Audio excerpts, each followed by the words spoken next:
What's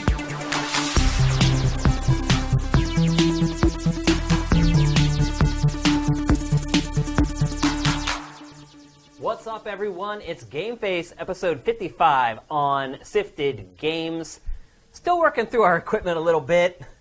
Yeah, having to break things down and bring them back every time, you're always going to get weird problems. Yeah, unfortunately, we're still waiting for some security stuff to get sorted out here at our studio. So basically what we're doing is we're like unloading after every show and then loading everything back in, and then inevitably we have to set everything up again, and then we thought we had everything ready to go like an hour before the show started. Some button got pressed in the bag that you didn't know was pressed. Yeah.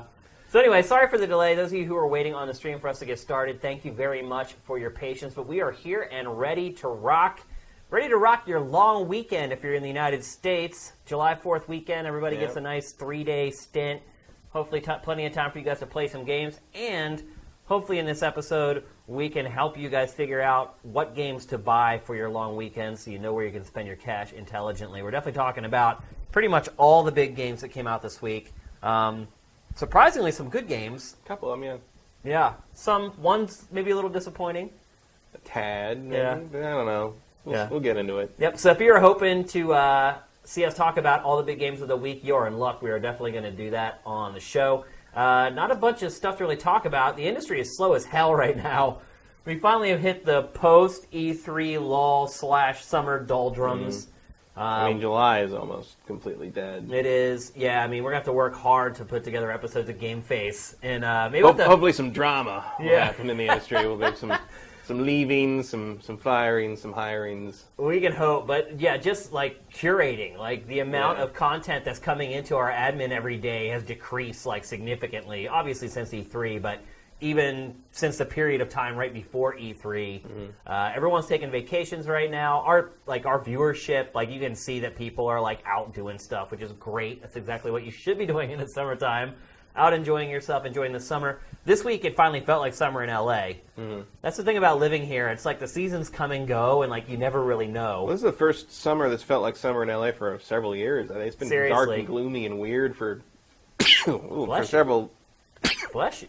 And the allergies are in season as well. No, you're absolutely right. But like it's been like weird and cloudy and cold like for most of the summer here for years. Yeah. And this feels like summer in LA when we first moved down here. Again. Yeah. I don't want to talk about it too long because obviously this isn't a weather show. Right.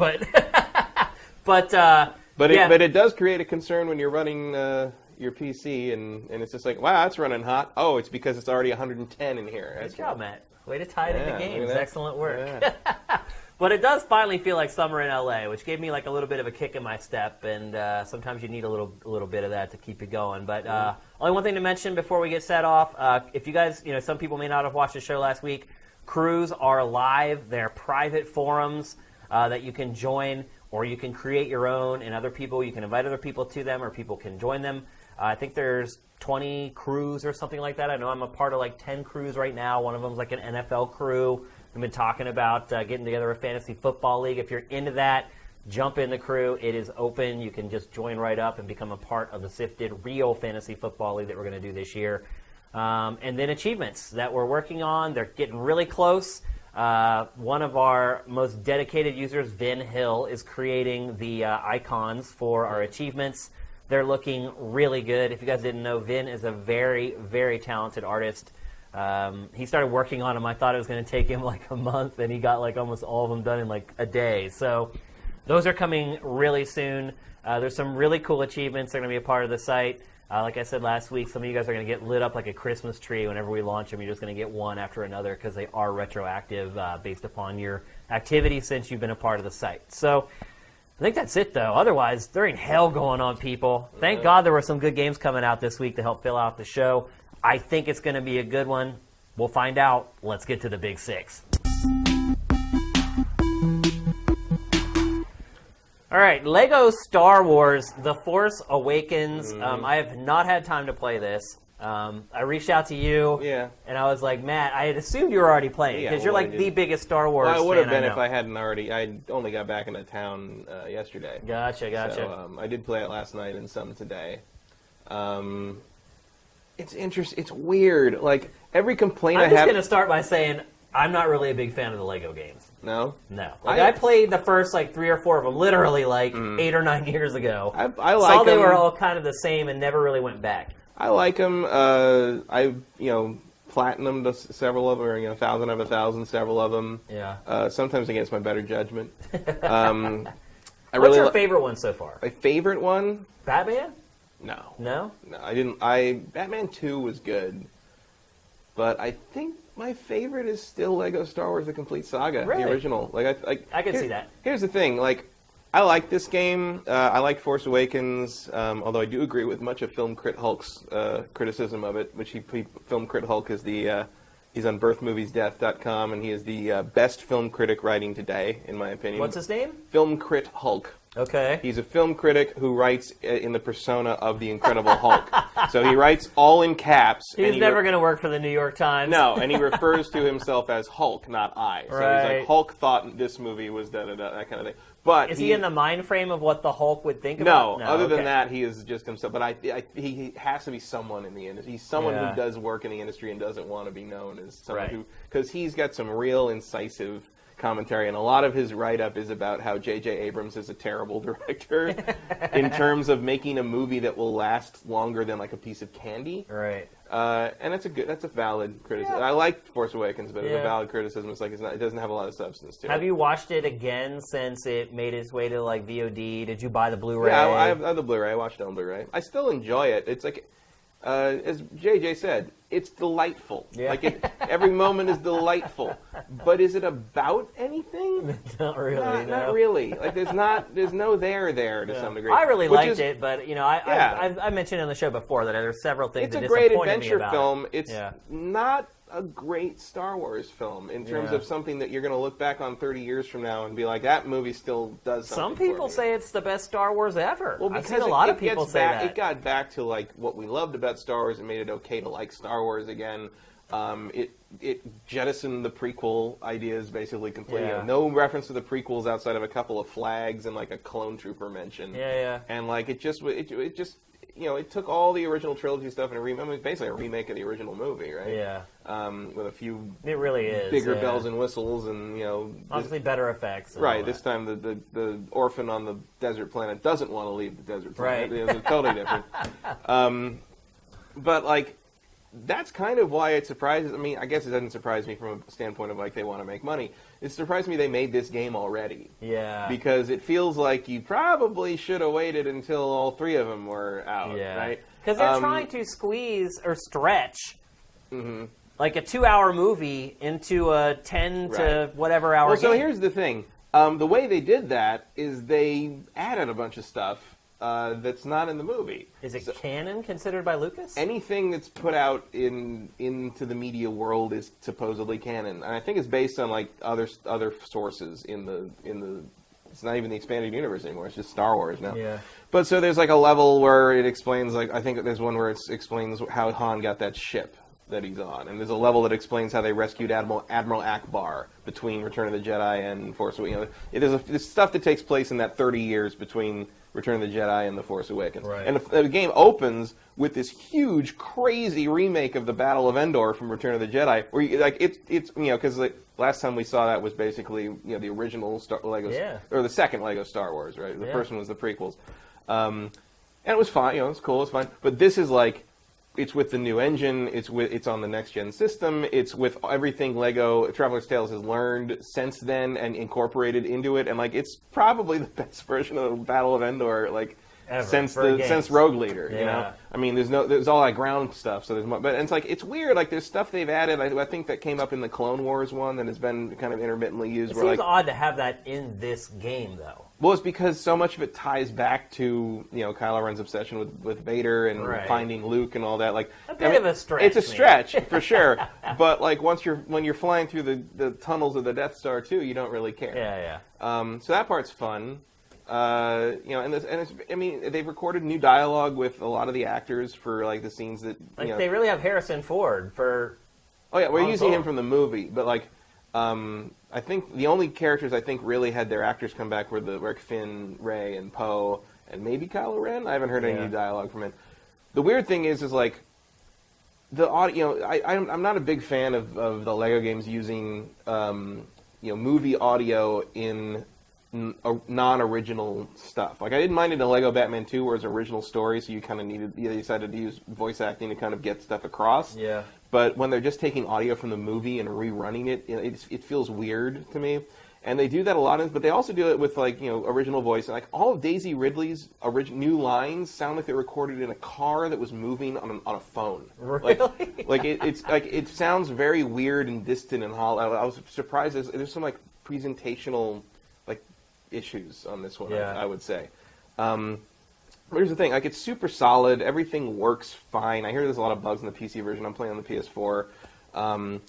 Tons of characters, including J.J. Abrams. Yeah, I saw that yesterday. There was a video on Sifted. Tons of weird things to do. Like nothing's just hold the button and do it anymore. Everything's got a process to it now. There's these weird little cover shooter sections that I think came from Clone Wars. How is that? It's fine. The cover shooting works okay? I mean, it's not like Gears of War level, but it's like you go back and forth, you take cover, you hold the button, pop up, shoot the thing, duck back down. If you don't die during the sequence, you get a gold medal and you get a bunch of extra studs to spend on crap. Has there ever been cover shooting in a Lego game? I want to say there was something similar in the clone. I feel like it's not new to this, but I haven't been really keeping up with the Lego stuff. I don't remember ever seeing it before. I thought it was in the Clone Wars one that came out a few years ago, but I might be wrong. I never played that, so I'm not an authority on that. So it's like, okay, yeah, SMC92 is saying they rewrote and re-recorded some scenes. Ray's dialogue is definitely recorded in a tin can. Yeah. It's not acceptable. It's very different from Poe's and Finn's. I thought it was even the stuff taken from the movie. It sounds different to me on my sound system anyway. And it was even my girlfriend was walking through. Was like, what the hell is wrong with Ray's voice? It was very noticeable to me. Interesting. So, how could they screw that up? I don't know. It's such a simple thing. The game looks really good. It does look really good. I haven't played a lick of it, but just looking at our gameplay, it's sharp. Yeah. And that's kind of it's weird. It's like that. On one hand, that's a positive, and on the other hand, I feel like the Lego games are starting to they've gotten so far away from that simplistic charm they had once that it almost looks too good. Yeah, and almost nothing is made of Lego anymore. Because it doesn't really look like Lego. Yeah, no. It's got real grass and real stone. There's a couple points in this where I'm just like, why don't you just make everybody look like real people and just make a Star Wars game? It would be a lot harder to animate the people. True. Than what they're doing they're here, halfway there already on some of these things. The world's the easy part, and we'll talk about that a little bit with another game we're going to discuss in this episode.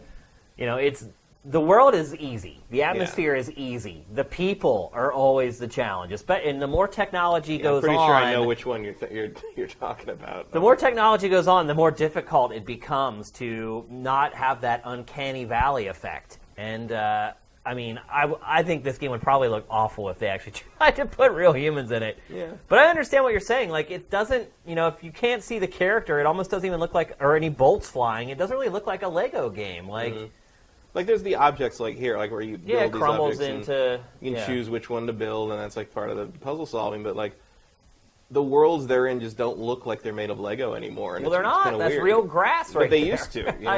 Totally. And I will probably finish this one, which is something I can't say about Lego Batman 2 or more the Avengers that just came out. This is definitely more compelling. I think Star Wars, for whatever reason, just lends itself to the Lego idea. Yeah, really well. It's even more in your wheelhouse. Star Wars. If you had to choose between seeing a new Star Wars movie or a new Batman movie, which one would you go see?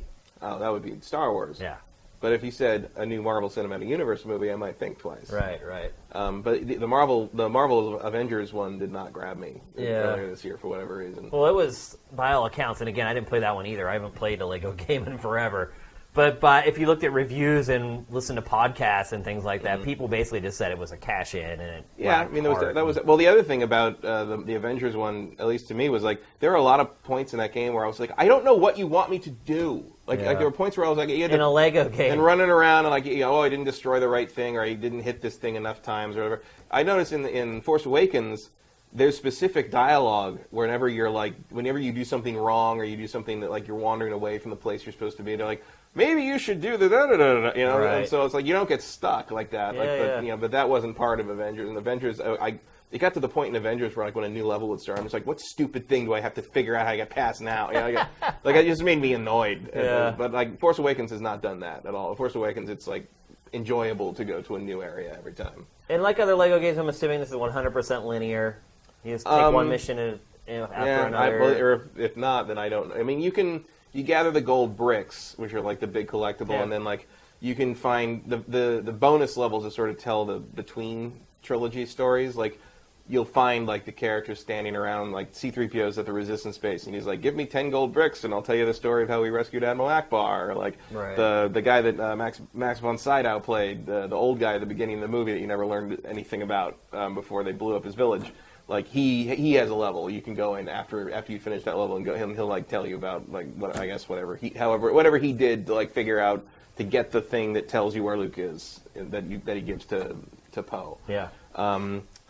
But like so that's how you can kind of go on these side stories, but the actual main Force Awakens story is just like jump here, and of course you can stop and go back and free play and jump to other planets whenever you want. But like any Lego game, it's like. Pretty much just play through the story so you can go back, because that's kind of annoying now. It's just like I know I can't get anything in this. You know, I get like 3 things in this level, but everything else requires like free play with the other characters and their abilities and all that stuff. And I get kind of like kids love that crap. Yeah, but I also get like obsessive about getting like you have to collect enough studs and you get like true Jedi or whatever. You know, and I get kind of like fixated on doing that at every level, even though I know that like by the time I go back, I'll have all these red bricks that give me like 25 times or 50 times the number of studs, so you'll get like the true Jedi thing if you pick up like 4 at the very beginning when you go back.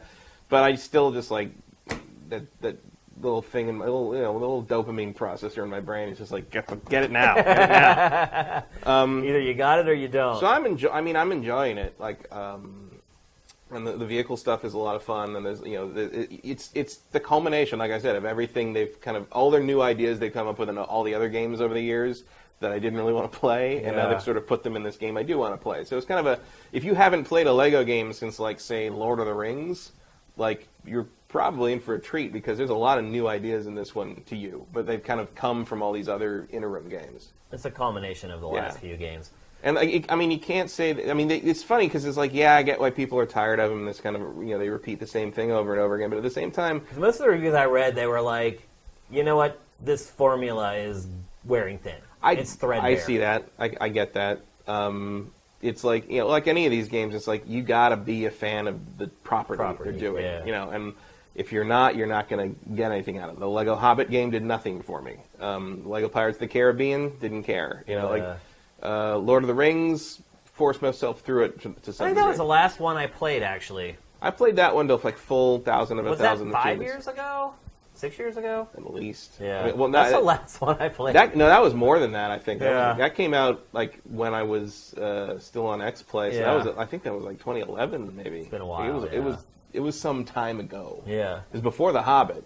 Yeah, for sure, And that was like one of their earliest open area, and then like crafting and stuff, and there's some depth. All the other games are starting to creep into it. All the other genres. I'm waiting for the real-time strategy scene and the tower defense scene. Yeah, I wouldn't be surprised if that's already happened. You're probably right. Yeah, but so it's like basically, I think the only thing I can say about this game is like, if you're interested in it, you'll probably like it. Do you think there's enough content though to see it? There's a lot of content in this game. No, I mean, but like like you were saying earlier about how they're kind of like filling in gaps in the story and stuff like that. One, is that done in an interesting way? And two, do you see yourself like how long have you played it? Like 5-6 hours, something like that? I'd say 5, about 5 hours. Do you see yourself 5 hours from now feeling like, because I mean, look, they're trying to squeeze that movie for everything it's worth and get 10 hours of experience out of a movie that lasted 2 hours. Yeah, I mean, I think so. I mean, it's not that much different from what they did with the original movies, and they did the 3 sets But usually they have 6. like the 3 movies for the one game, right?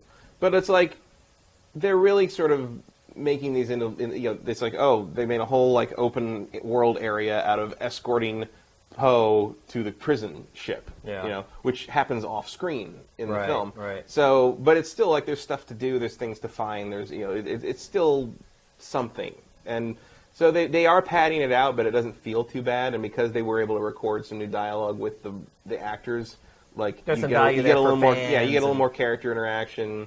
It makes a little more sense in that regard. So yeah, I mean, I just liked what as much of a remake as it was. I liked what that movie had to show me, and like I liked John Williams is great. And, like in these games live or die on the music to some degree. Yeah. And especially before they talked, it was basically a mime show with the movie soundtrack. You're right, yeah. And like it's actually kind of given me a new appreciation of the Force Awakens soundtrack, which I didn't really pay much attention to when I saw the film. But there's a lot of good work in there. And it's funny. There's a lot of weird little throwaway things. Is it as comedic as? Oh yeah, absolutely. And actually, that is a big part of these games. Look, if you love Return of the Jedi, you should definitely play the beginning of this game. Not only because they do a really good job of making the Battle of Endor in their new modern tech stuff, but look, The Witness. Yeah, but there's actually a pretty good. Apparently, Traveler's Tales not the. I guess they're TT Games now. Right. Yeah. But I guess they're also not huge fans of the Hayden Christensen as the Anakin ghost thing. Oh, really? There's a couple of shots at that. Oh, wow.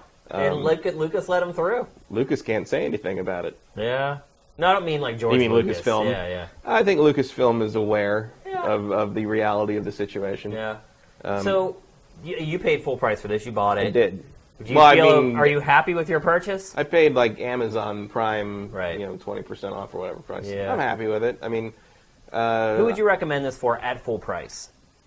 You love Lego games and you love Star Wars: The Force Awakens. Like that's it. Like you got to be on board already. It's not going to convert you, and it's not going to make you any. Do you need to love both of them, or just have if you have a passing interest in Star Wars and you love Lego games?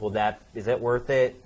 I think Lego games are at their best when they're Star Wars. So I think if you just liked the movie, but you just love those Lego games, this is again, I think, one of the best expressions of the formula. I just find it more satisfying than like when they, because it was the original and like they've added a bunch of new things to it. But I think it works best when you got a lightsaber and a blaster in your hand, frankly, and everything else seems to kind of be filling in the gaps when you don't have a lightsaber to play with on the other games. To me. And the new content is interesting. I am just, as a Star Wars fan, I'm interested in any kind of new story information about this new timeline section that the Disney era has created.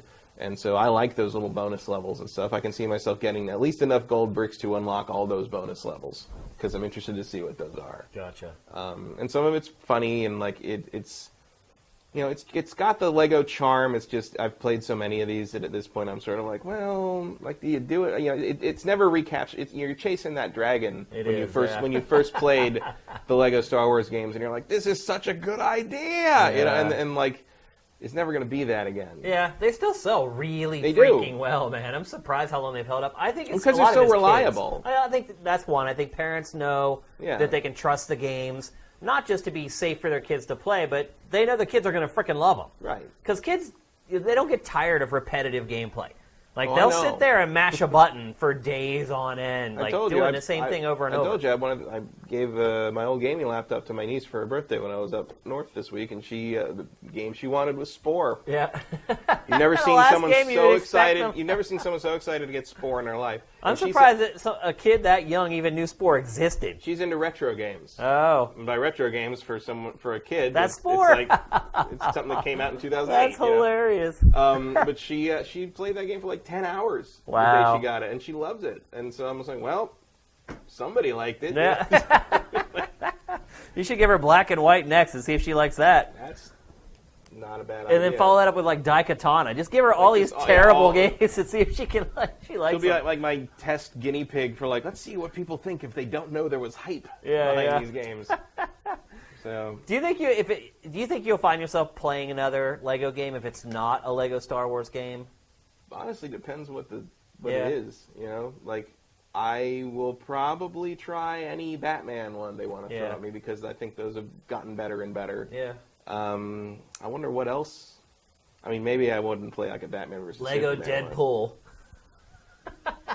That already has the humor baked in. Yeah, well, that won't happen because Fox owns it's the rights to M-rated. that. Yeah. Well, yeah. Other than that, plus it's M-rated. So. Yeah, I wonder what. I mean, I'll tell you the Lego game I've always wanted to see that apparently is never going to happen is Lego James Bond. Yeah, that would be good. Which just seems like it's made to order. Or what about like Lego Nintendo? Like, imagine how much money they'd make if they made a Lego Nintendo game. That would be good. Just like exclusive for NX or whatever. Or how about Lego Ghostbusters? Yeah, I'm surprised that isn't covers being made. all 3 movies. Instead, there's they are in Lego Dimensions and stuff. Right, but right. I would play a Lego own game. Ghostbusters game that like covers all 3 movies. Right, and there's one enough and material two and the there new to one, actually and there you go. sustain a game. Yeah. There's enough soundtrack work to sustain. I mean, it'd work. It'd be good. One thing I would say about this game before we move on is, at least in my experience, anecdotally, these games tend to get discounted pretty early. Yeah, they sell what they sell, and then like if you're patient enough to wait for like probably Black Friday, like you'll probably get it for almost $25 or so, if not less. So it's like your money isn't burning a hole in its pocket. However, this is a good time for it. Yeah, because there's not a lot else to play right now. This is a good summer game. It's light, easy, airy, fun, and like it's not complicated. Yeah, it's like a little cotton it's like candy a pop treat. song video game. Yeah, it's the perfect pop song of the video game release schedule for the summer. Yeah, summer's good for that. It'll do me until No Man's Sky finally comes out. We'll see. The game's not going to last a month, though. I mean, it's whatever. We'll see. I don't know. All right, let's move on. Next, we're going to talk about a topic that's been a hot button discussion topic all week. So just to kind of set it all up, basically what happened was this week, Tiny Build, which is a developer who makes small games, doesn't make AAA games, generally like mobile and free-to-play stuff. Basically what happened was somebody went and bought a ton of keys for their game Punch Club. And then it turned out that those keys were purchased with a stolen credit card. And then the credit card company came back to the developer and said, hey, all these purchases were made with a stolen credit card. We're taking all that money back.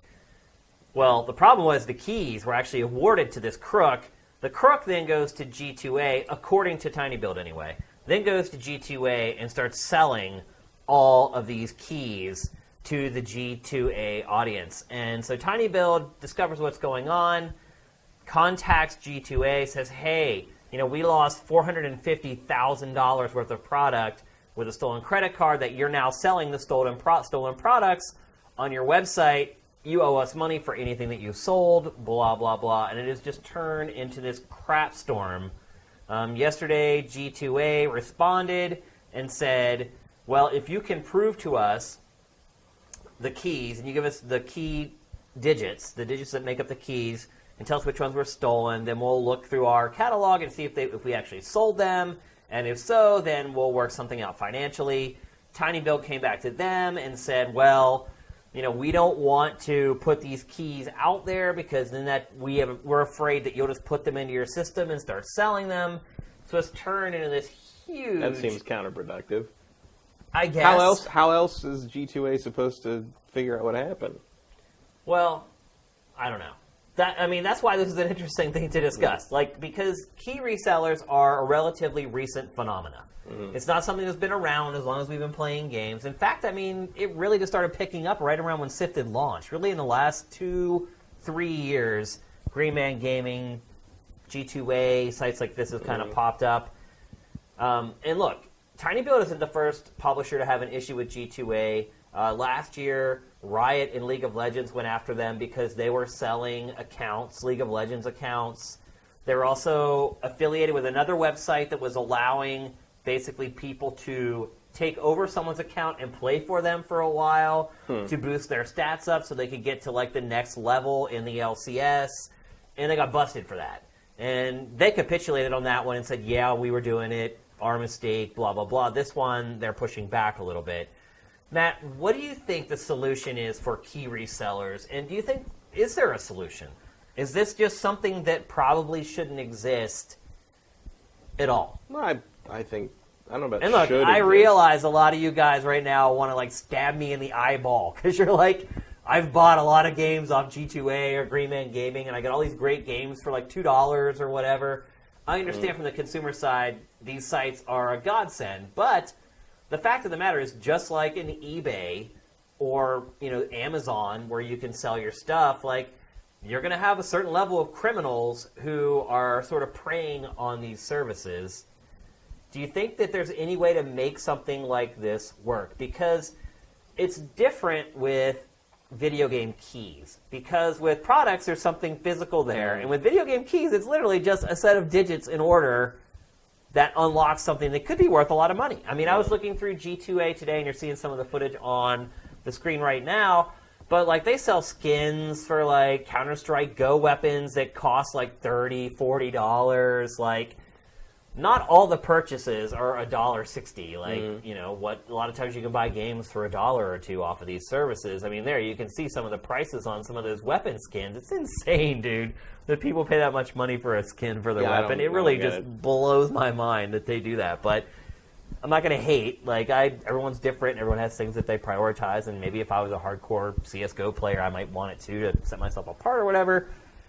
But back to the root of the issue here is that it appears that G2A has a system that is easily gamed by crooks. I mean, most criminals, if they had a stolen credit card, the last thing they think about was going to some publisher or developer site, buying a crap ton of video game keys, and then going to G2A. Most people would just go to, like, a jewelry store and buy, like, a diamond necklace, or go to Best Buy and buy a huge TV. These people are using the cards to go buy these keys, probably because they could generate a lot more money with minimal effort, right? Well, G2A got the keys from the guy who stole them?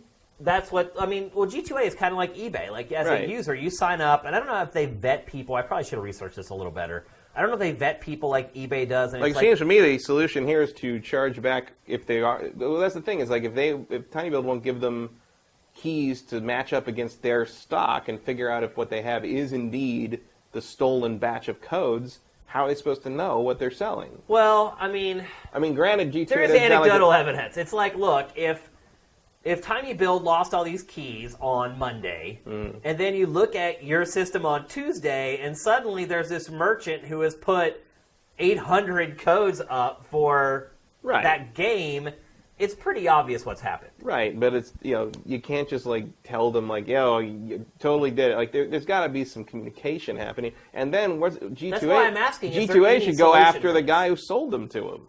Right. Like, charge him back. Right. Frankly. But is that how it works with G2A? I have no idea. I don't think it works that way. I think it's like eBay, where people put them up and then G2A gets a cut of each sale. Well, that's weird. See, like, I think, there's key sellers that do it where they buy them in bulk from the publisher or from the developer who's putting, the distributor.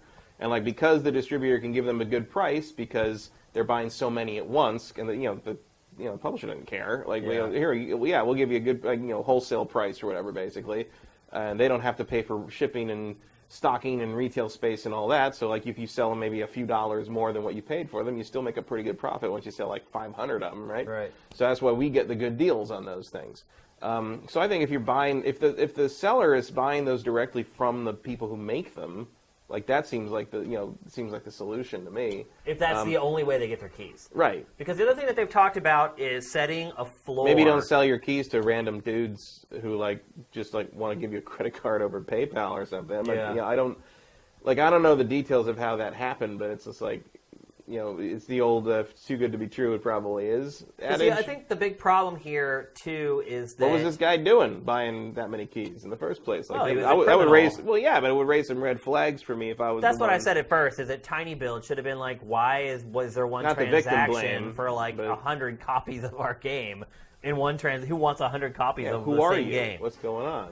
And what TinyBuild has proposed is to create a floor for each game. So G2A would come to them and say, what's the minimum amount of money that you're willing to take for this game? And then at least then, because I guess what's happened is like because these crooks are getting the keys for free, they don't really care how much they sell each key for.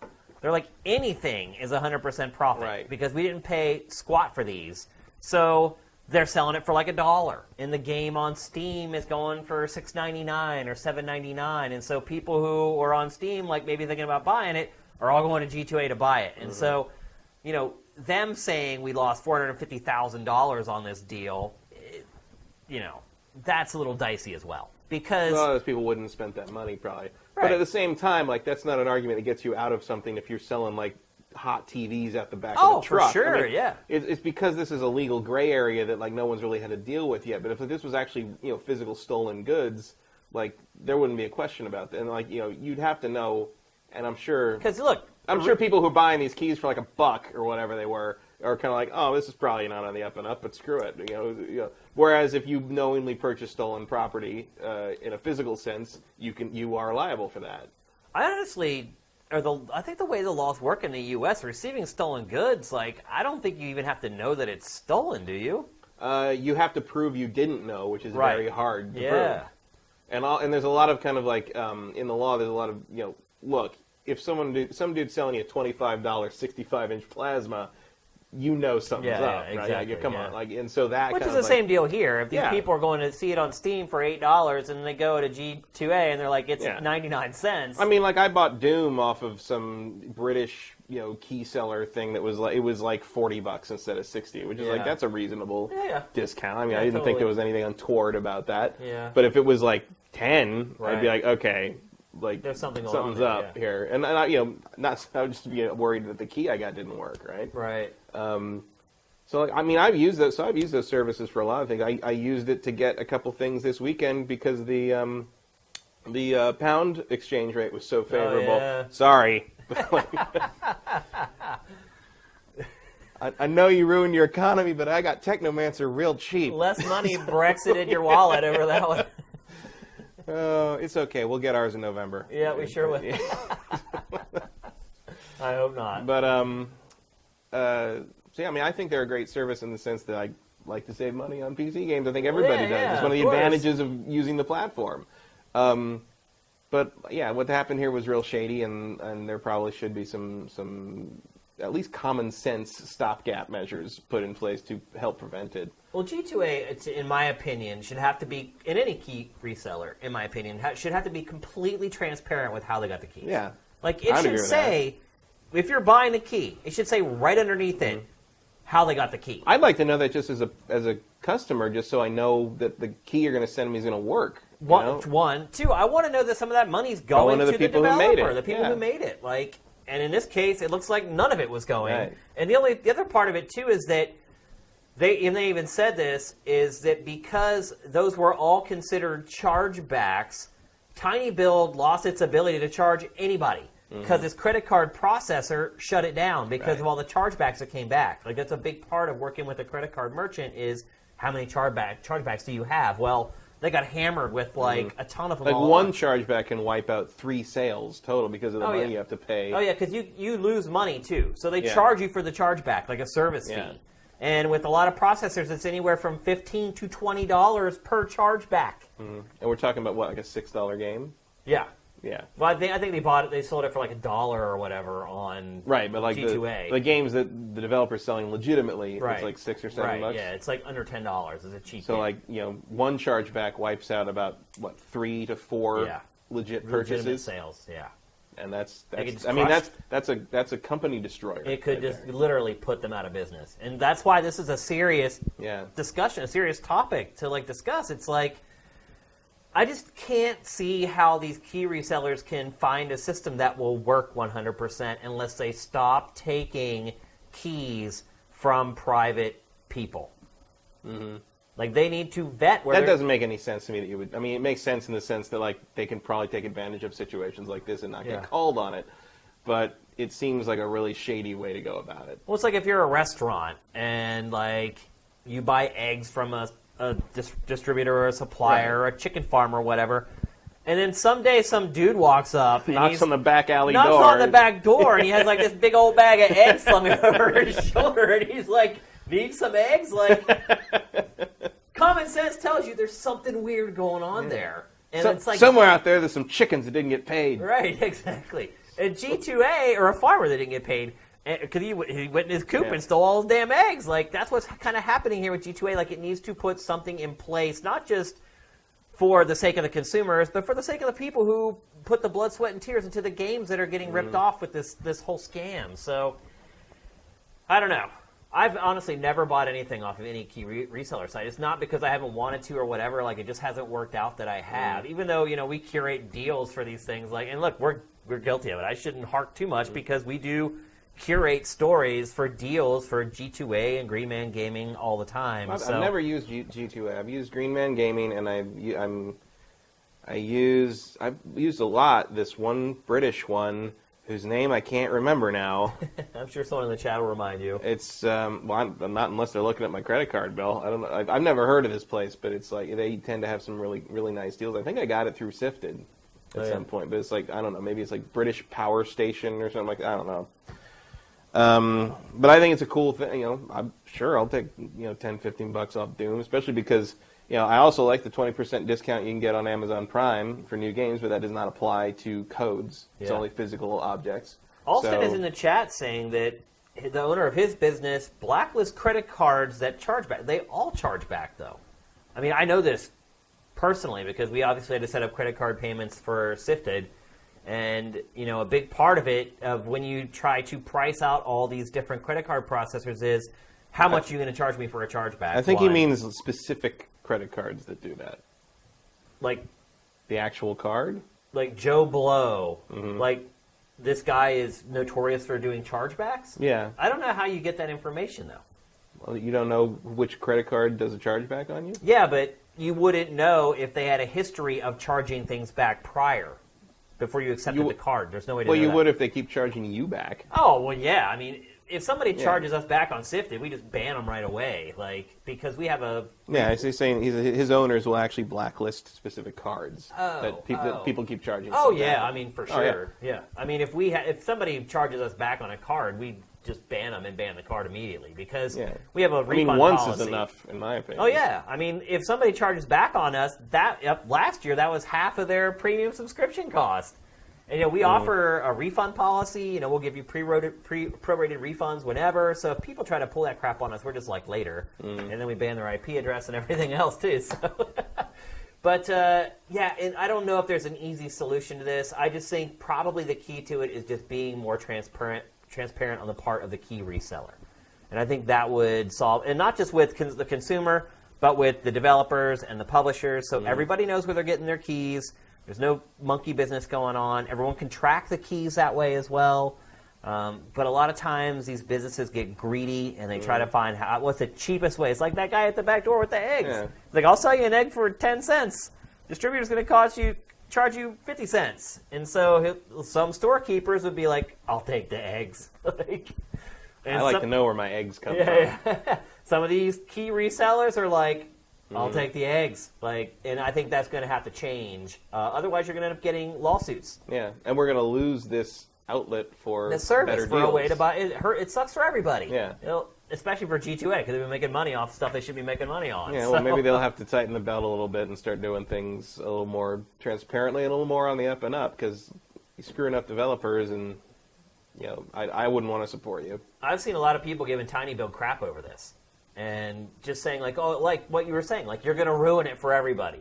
You're going to keep us from being able to buy games for $1 or $2 on these websites. Well, you got to defend your business. And the fact of the matter is, if it's not Tiny Build that does this, it's going to happen to somebody another. Else. Yeah. And I mean, imagine if it happened to Activision or something. I mean, someone with the legal power to really come after them. G2A is lucky that it happened with this little developer who is probably lucky enough to have a lawyer at all. But if it isn't solved with this little case, then they could be in trouble on down the road whenever an Activision or an EA comes after them because they'll have teams of lawyers ready to run them through the skewer. So we'll see. This is still a developing story, by the way. It's not been solved. There's already been 3 stories curated to Sifted about this. It started with, obviously, Tiny Build bringing up the 450K figure, and then the response from G2A, and then the response to G2A's response from Tiny Build, where they're basically like, this isn't good enough, we're not happy. So this story still has some more chapters to be written, but it is something that is a growing part of our industry and something I'm sure a lot of you guys are starting to use. Never hurts to kind of think about it consciously whenever you're making purchases. Is this money going to the right people? I know sometimes the allure of cheap games is hard to resist, But that's what the Steam Summer Sale is for, which is what's going on right now. So if you feel iffy about it, you don't think like the developers are going to get their due for from services like this, then don't use them and go to places like Steam where you know it's on the up and up. So developing, we may come back to this topic in the future. Maybe it'll be something we mention off the top of the show as just kind of an aside or whatever. But yeah, some interesting stuff, and just another bump in the road for a changing industry. As the industry goes digital, we're going to see more and more stuff like this where it's like just people didn't think of it. Like it happened with Sifted when we built Sifted. Like you think you have everything all plotted out, and then you actually launch it, and you're like, oh my God, I never realized people would try to do that. And that's... No battle plan survives contact with the enemy. You're absolutely right. And you have to, it's a process that the internet is the enemy. Yeah. It's a process that like everything has to go through. Like somebody has to sue a company for a company a lot of times to be like, oh crap, we screwed up, we set up something wrong. Unfortunately, a lot of times companies, entities have to pay for their mistakes that way. Luckily with a website, it's like, oh, it's just a bug that we have to fix. Right. Unless our site just withdrew like $1 million from someone's credit card or whatever. That would be a nightmare. But yeah, we'll probably touch on this again in a couple weeks or whatever and see where everything's settled out. But that's pretty much it for now. Let's move on. All right. Here's a game, Matt, that people have been calling Game of the Year so far for 2016. IGN did an episode of its show Game Scoop today. It's like midpoint of the year. What are the Game of the Year candidates? This game was talked about for like 20 minutes. It's getting huge review scores everywhere, 9, 9.5. Hadn't seen a perfect score yet on a 10-point scale, but 9, 9.5 pretty much everywhere. The game is Inside. It is the spiritual successor to Limbo, which I liked a lot. I liked it a lot, too. What shocked me is that Limbo came out 6 years ago. Do you realize that? Wow, that's a long time ago. I couldn't believe it when I read that. I'm like, has it been 6 years since that game came out? That blew my mind. So this game is completely unrelated to Limbo. It's made by the same people, obviously, and it has a lot of similar aesthetics to it. You can see a little bit of the pedigree. You can see a lot of it in it. But there's no carryover as far as like characters or story or setting or anything like that. I don't know. I recognize that silhouette tree. Where's the spider? Where's the spider? Oh my God! So I've played through this game. It took me about 3.5 or 4 hours to play through. Not quite as short as like Journey or something like that, but it's still a very brief play. I will say this game is incredible. I don't know if I would want to play it much longer than 3 or 4 hours. I feel like it was kind of the perfect length for what it does. But I think really a big part of it is... Yeah, it's a long drop. Yeah. Maybe a big part of it is the end. The last, 40 minutes of this game, it's probably one of the best final acts and I'm not even exaggerating, in the history of video games. Wow. That's interesting because, usually the endings of games are, the last parts are sort of the part you skimp on because it was something like 2% of people finish make games. It there. So, this was only 3 hours, so... Yeah, but you polish the beginning and you don't worry about if someone makes it to the end of the game, they probably like your game enough that you don't even really need to please them that much. Yeah, you really don't. Well, the funny part about this game, too, is that there really is no beginning. The game starts, and it just starts. There's no opening cinema, there's no setup, there's no narration.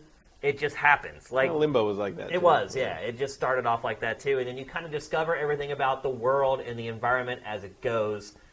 I don't want to talk too much about the plot in the game because it is a really short game, and if you talk about it even a little bit, it could end up being kind of a huge spoiler. I feel like this is one of those games that I want sifters to kind of discover on their own. There's no overt storytelling in the game, though. It's all just observational storytelling, basically. Things happen, and then you kind of interpret them on your own however you want. It's not so open-ended that people are going to come out of this game and be like, what happened? Like Lost. It's not like when Lost ended and people were like, what the hell happened? I think this happened. I think that happened. It's not that kind of ambiguous story. You get the gist of what's happening. But it just expects you to meet it halfway, basically. Yeah.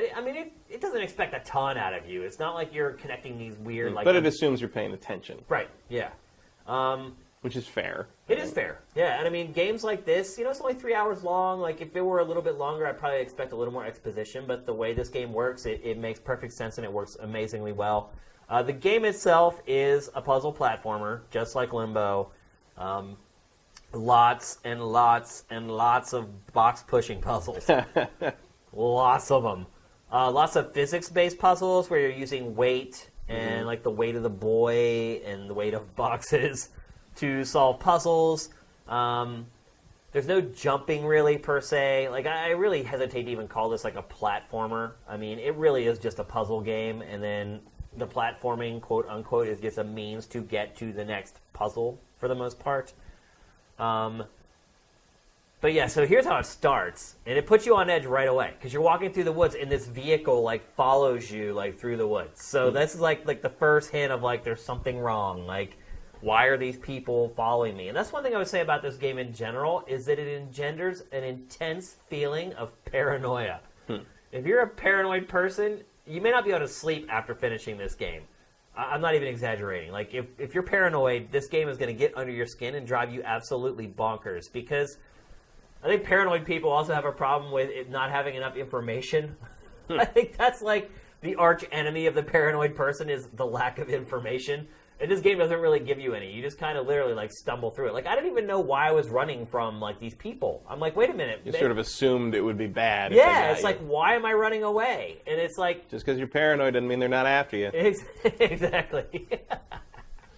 The first thing a paranoid person will ever tell you, by the way. But Game of the Year, I don't know. Well, so I wonder if that's falling into the trap of the people that want to get called Journey Game of the Year, or not to dig up old bodies, but The Walking Dead. Yeah, see, I was one of the bodies that was in the grave over The Walking Dead and Journey.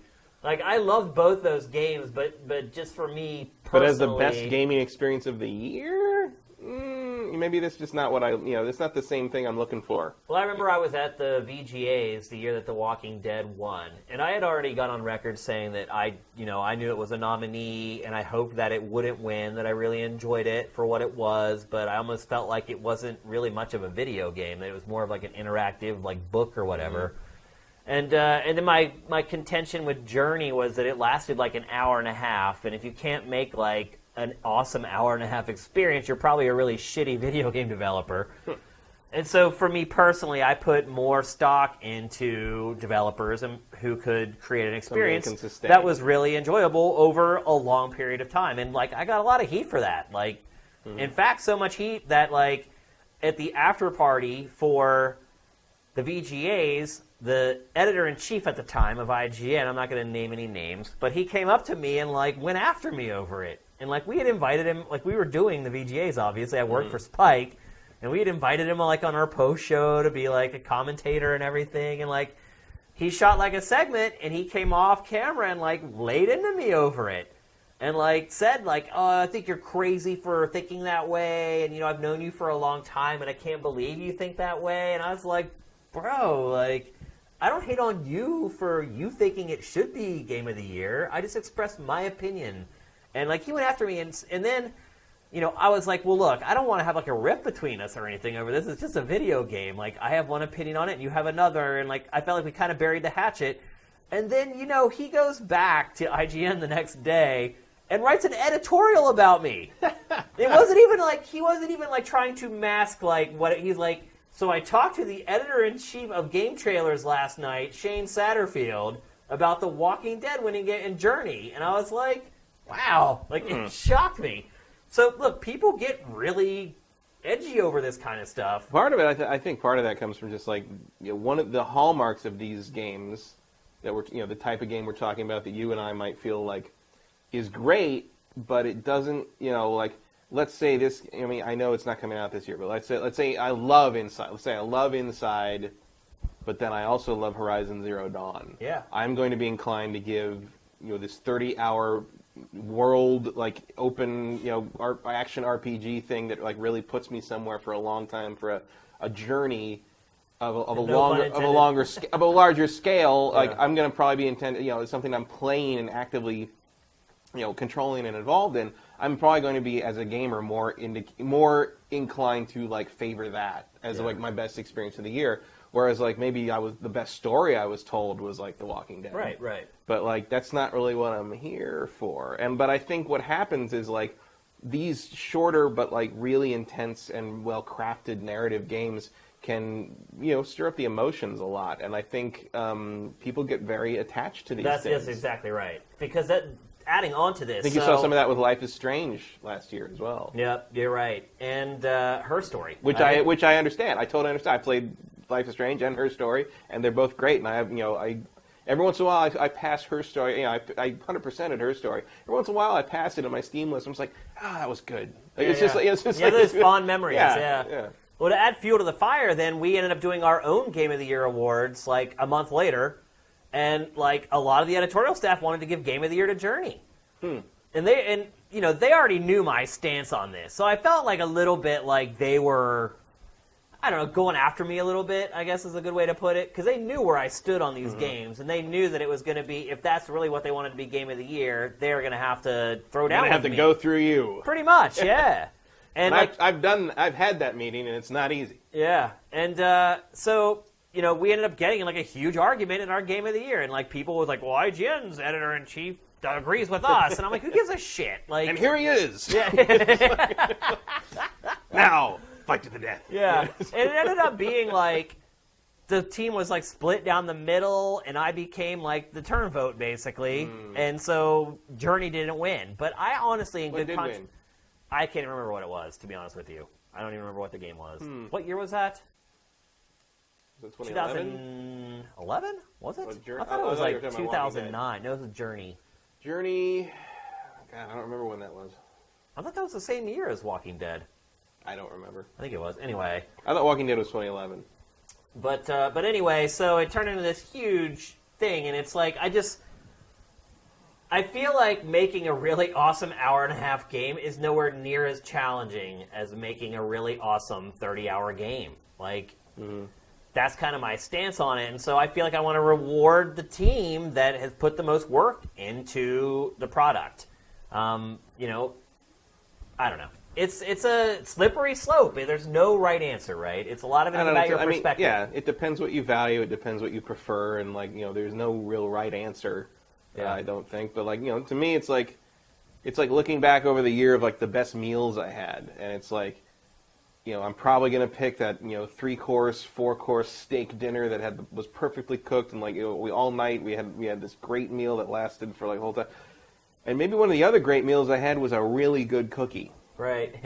But like, as much as I liked that cookie, it wasn't a meal. It wasn't my meal of the year. It wasn't my meal of the year. It might have been my cookie of the year. Yeah. My cookie, I mean indie game. Yeah. But it's just different experiences to me, and it's just how I prioritize and how I value. Not value, I guess, because I see a lot of value in games like Inside. I mean, I'm very excited to play it. It's just not out. It's not out on PC yet, so I can't do it. And I'm waiting 7 days. Yeah. Tick tick. Here we go. But games are a certain thing to me, and there's a certain scale that I expect. It's also a recent phenomenon, because up until the last 5-6 years, there really hasn't been this indie 5-hour, 4-hour experience that we have now. Like that didn't exist 10 years ago. There was no pricing tier for that. Yeah. It was just you bought full price games, or you played games in the arcade, basically. Yeah. And maybe sometimes they remind me of arcade games almost more, but not that you played an arcade game for hours. Right.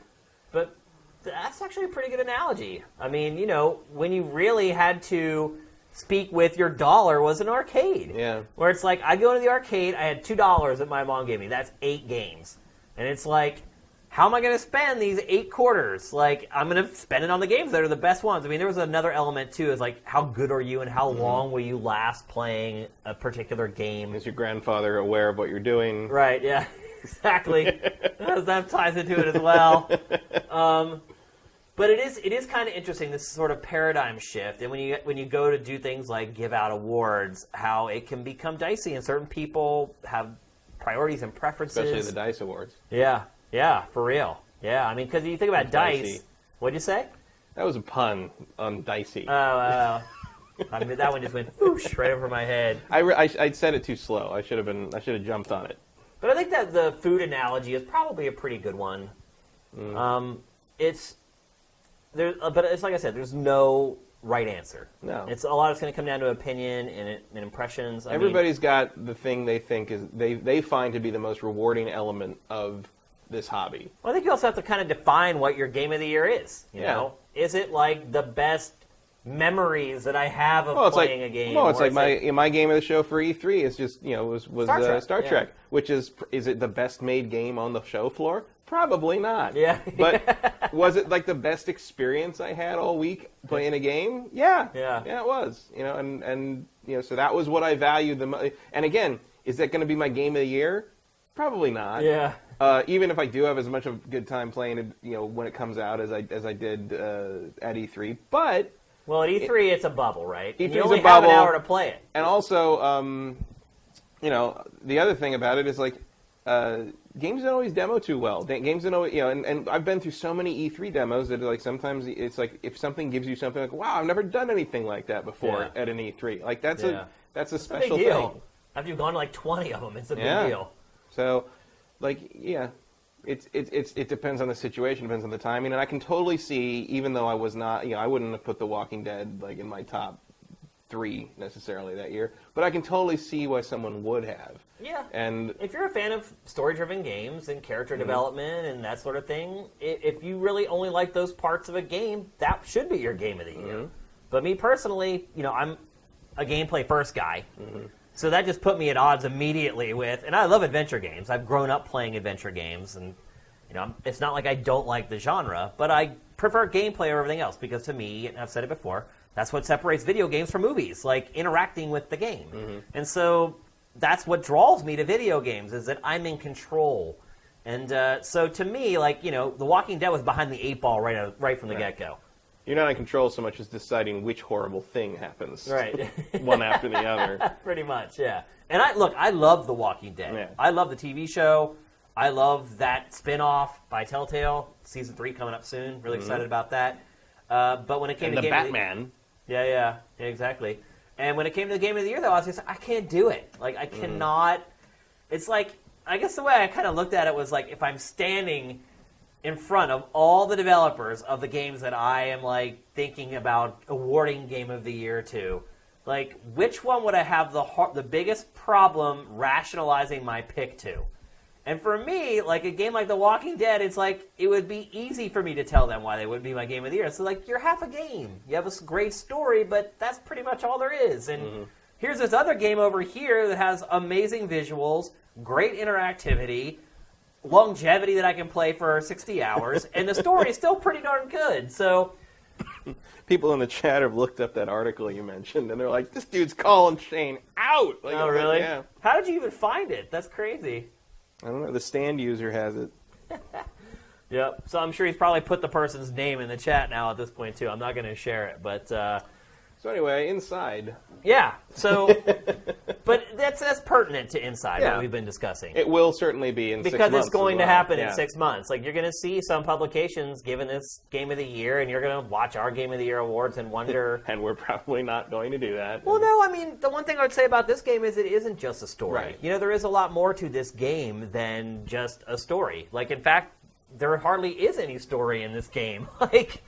It's the story in this game is kind of what you take out of it. So I'm not saying it would not be a candidate for. I mean, there's plenty of gameplay in this. There's some really clever puzzles. In fact, some of the block pushing puzzles in this are some of the best I've ever seen. Like, I always talk derogatory like about block puzzles. I'm like, oh, it's a block pushing puzzle. And like in our game evals, if a game has block pushing puzzles, I'll be like, it has block pushing puzzles. Because that's kind of like a red flag that like this game has some elements in it that make it seem a little old. It's like if the game contained peanuts. Right. That's pretty good. Or escort missions would be that for me. Yeah, exactly.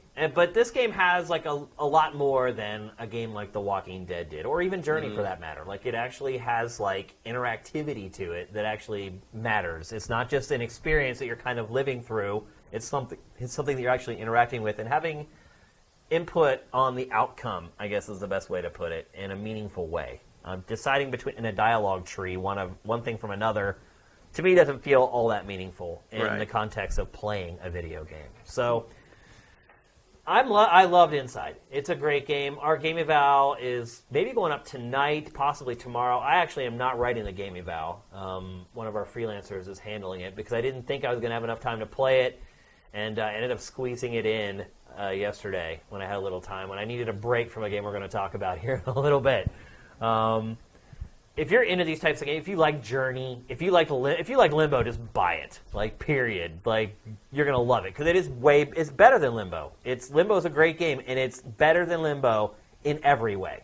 So if you are a fan of that game, you are going to eat this game up. Now, if you didn't like Limbo, I honestly don't think this game does enough to make it purchase worthy. And there are people out there who did not like Limbo. And a lot of people think it's overrated and maybe they didn't get it or whatever. If you're one of those people, don't buy this. It's not so much better than Limbo that you're going to enjoy it Inside if you did not like the studio's prior game. So, but look, if you're into atmosphere, moody games, you like games that just don't hold you by the hand and tell you what to do, you will love this game. And if you make it through to the end, like I said, it's one of my top 5 final acts in video games ever. Everything becomes clear in the final act, I guess is what I'll put. Although not completely clear. Satisfying ending. Yeah. So I highly recommend it to people who are into these types of games. I don't think it's going to change the mind of somebody who typically doesn't like, because it's an arty indie games. That's the best way to put it, I guess. Because it is a really arty indie game. It's not immediate or apparent or obvious. None of it's really obvious in this game. So if you're into that kind of stuff, this is your jam. Let me tell you, it is your jam. So, all right, let's move on to the next topic. There was all these rumors swirling before E3 happened that The Legend of Zelda Wii U, as it was known then, it was not known as Breath of the Wild at that point, was going to have a female character. And what lent some credence to that was that Nintendo debuted this brand new character for Hyrule Warriors called Linkle. And Linkle was like the dumbest name ever. Linkle is the female version of Link. And so it all made too much sense. And I'm sure if you actually went back and watched an old episode of GameFace, I probably said that seeing Linkle in Hyrule Warriors was the final nail in the coffin to ensure for a fact that you would be able to play as a female version of Link in Zelda Wii U. Well, I was wrong. Everybody was wrong. As it turns out, you can only play as a male Link, although I would say his gender may be up for debate. He's a very effeminate, even Link. For Link. Even for Link. You can go either way. And also, I still say, we don't know everything about Breath of the Wild. We don't know how crazy it's going to get. They have described Linkle as, Linkle is supposedly a very poor translation of the fact that her name is a pun on wrinkle. Yeah. As in, like, wrinkle in time. Right. In Japanese. Maybe there's another timeline in Breath of like Zelda loves doing the alternate worlds. Yeah. Maybe there's an alternate world version where there's Linkle. I mean, it could happen. Or it could just be a case where they're just, like, baiting us right now. Yeah, or they might just be having fun. I mean, Hyrule Warriors really seem to kind of go, like, no rules, everything, let's go crazy, let's throw everything in here, and the kitchen sink. And so it could just be that. Or it could be that Link really is a girl in Breath of the Wild, and they're keeping it under wraps. Nintendo's so pissed off that people figured it out already. That they're like, oh, that was our big, was our big wrinkle for the plot. But there was a lot of talk about, like Miyamoto said something like, Link is always going to be a boy in the main series, which is silly because like Link's not even a character, and like there's like, well, if what if we made it's like weird how they don't really go for the idea of making Link female, where they're like, what if Zelda was the main character, what would Link do? I'm like, anything you want him to do because you write it? No, that's what the graphic is for, Trifarce. Because the excuses that Nintendo has given for why Link will not be female or you cannot choose a female version are bullcrap. Yeah. Like, it's like, well, if you play as Zelda, then what is Link doing while you're playing as Zelda? I don't know, like, maybe who cares? Maybe you sit in the castle looking sadly out a window. That's what she does in every other game. Maybe you should let her rescue him for once. Or maybe he's just sitting in a bar drinking. Maybe he's disguised as a badass woman helping you out. Just like Zelda did. I mean, in all honesty, the more legitimate excuse they gave, although it's still bullcrap, is that the Triforce is made up of Ganon, Link, and Zelda. Yeah, well, Link can be a girl this time. Yeah. Ganon can be a girl, but Zelda can be a boy. Like, who cares? Like, what? Yeah, I mean, I still. They're not characters. It's not like you're, and also they're different people every time. Every time, yeah. Like, there's no reason just because the Triforce of Courage is attached to somebody's hand doesn't mean like it does. Does the Triforce of Courage does it genetically influence a penis? Like, what's going on there? Like, that doesn't. I don't see why not. I also don't see why not to give people the choice. Yeah. Like, what's the difference? So we've established that Nintendo's reasoning for not including Link or allowing people to play as a female version of Link is complete crap. It makes no sense whatsoever. Now we've established that, though, would you want a Zelda game to have a female lead character? Sure. Yeah? Why not? Like, I don't care one way or the other. I mean, in terms of like whether the Zelda game is going to be a Zelda game one way or the other. Like, I don't as long as you can do all the same things Link usually does, what's the big deal? And if it makes some female players or whatever feel better that they can play or identify better with the character or feel more included that they can choose that, great. Like, that just makes the game better for more people. It doesn't make it worse for me. So what's the problem? How would you feel, excuse me, if the next Tomb Raider starred a man? That'd be weird. Is it different, though? It is different because women are much, more underrepresented in the medium as playable protagonists. See, I'm not looking at that at all. I agree with that 100%. Like, there are far too few female characters. But it wouldn't be weird to me because, like, oh my God, I care so much about Lara Croft as this character and I don't want to play as, Larry Croft. Like, that's not what I'm here for. It's because, it would feel to me like we lost, a little bit of diversity there in the in the gaming world. Like, it would be like, well, why do we have to lose one of our iconic female characters? Right, but what if the next day they announce Mirror's Edge 3 or whatever? I mean, there's an ebb and flow to it. Like, another game could be announced the next day where there's a female protagonist to take the place of Lara. Yeah, but Lara means something to some people. Right, but Link means something to a lot of people. Yeah, well, that's why I'm saying give her the choice. Right, but why would you not be okay with the choice of playing as a man? Well, now it's a choice to play as a man in Tomb Raider. Yeah, I guess I should have clarified that, yeah. Yeah, if it's a choice, fine. Yeah. I don't see why not. I mean, if you can make the story work both ways, if you're willing to record all that extra dialogue. Well, I mean, that's the same problem that they would have. Well, not they have it in Mass Effect and that kind of, if you want to, it's like in Prey, you can pick male or female because Morgan is a gender neutral name. They picked it on purpose so that your player character in Prey can be male or female. So if you're willing to put the effort into to allow that choice, I think go for it in any game, frankly. Yeah, I think what I'm thinking and what I'm trying to get at is that when you play as these characters and in the case of Link, it's been 20 some years.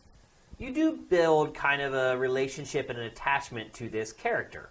And, no matter how androgynous Link may have appeared throughout all his games, he still, to me, is a boy. Yeah. And, when you look at a character that's a boy or a girl, some people may deny this, but the fact of the matter is that you have some preconceptions about the fact that they're a boy or a girl and what their capabilities are, what their strengths and weaknesses may or may not be.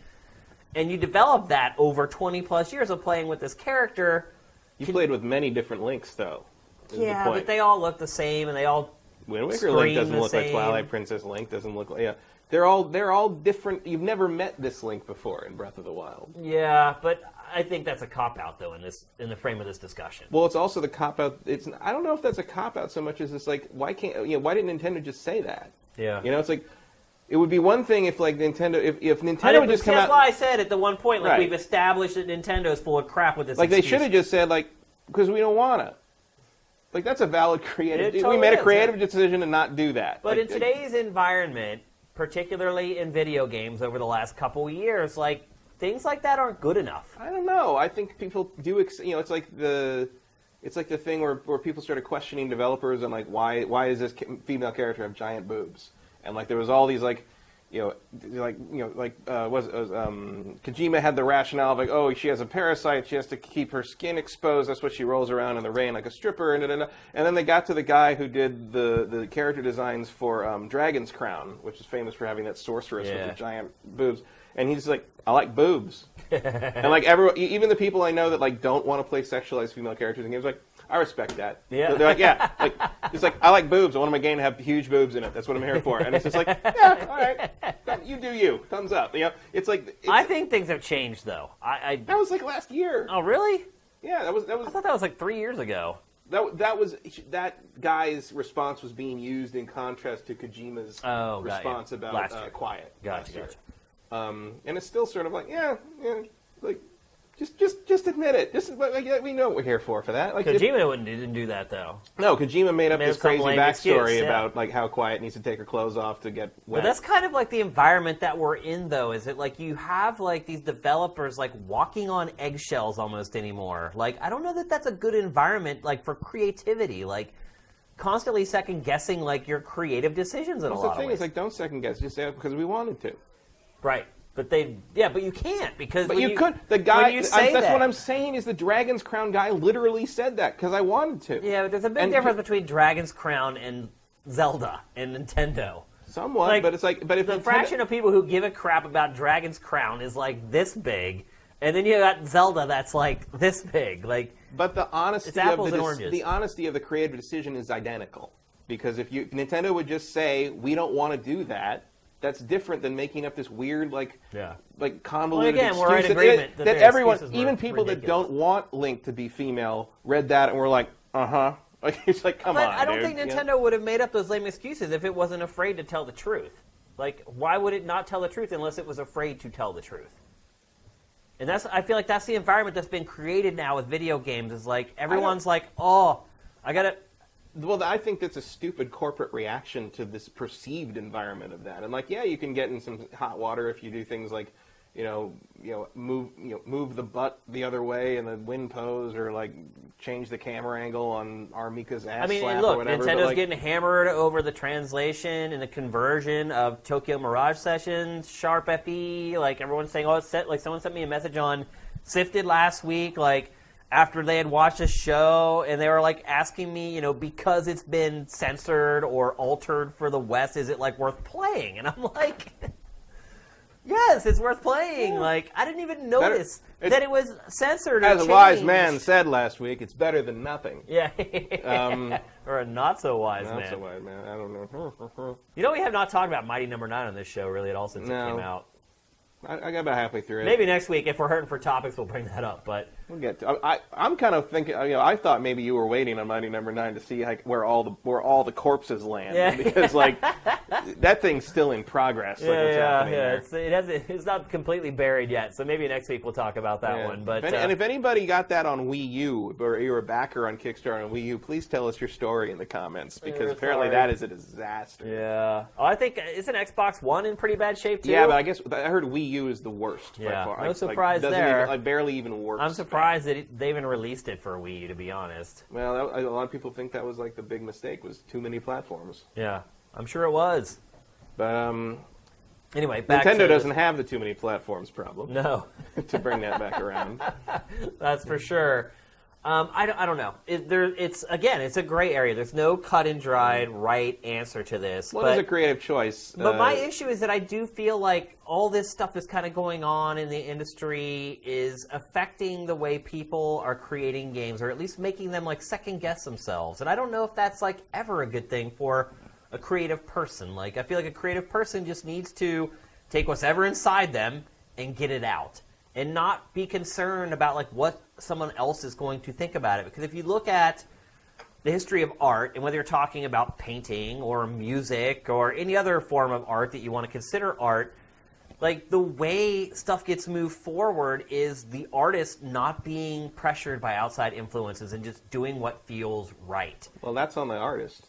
So right, but you got to ignore the noise and do what you got to do. And but the problem, it's impossible now, though. It's like no, it's not. Just turn Twitter off. Yeah. Like just don't look at the freaking internet. Yeah, but I can not look at Twitter for days. Trust me. Well, yeah. But if you're a major corporation who has millions of fans, you can't ignore. Well, that's different, then. Art can't be made for an audience and remain a pure thing like you're talking about. You have to take into account the fact that you need people to pay money to experience this thing. You have to make it appealing. You have to make it appealing to a large. You can, like you said, Dragon's Crown doesn't have to appeal to as many people as Zelda does.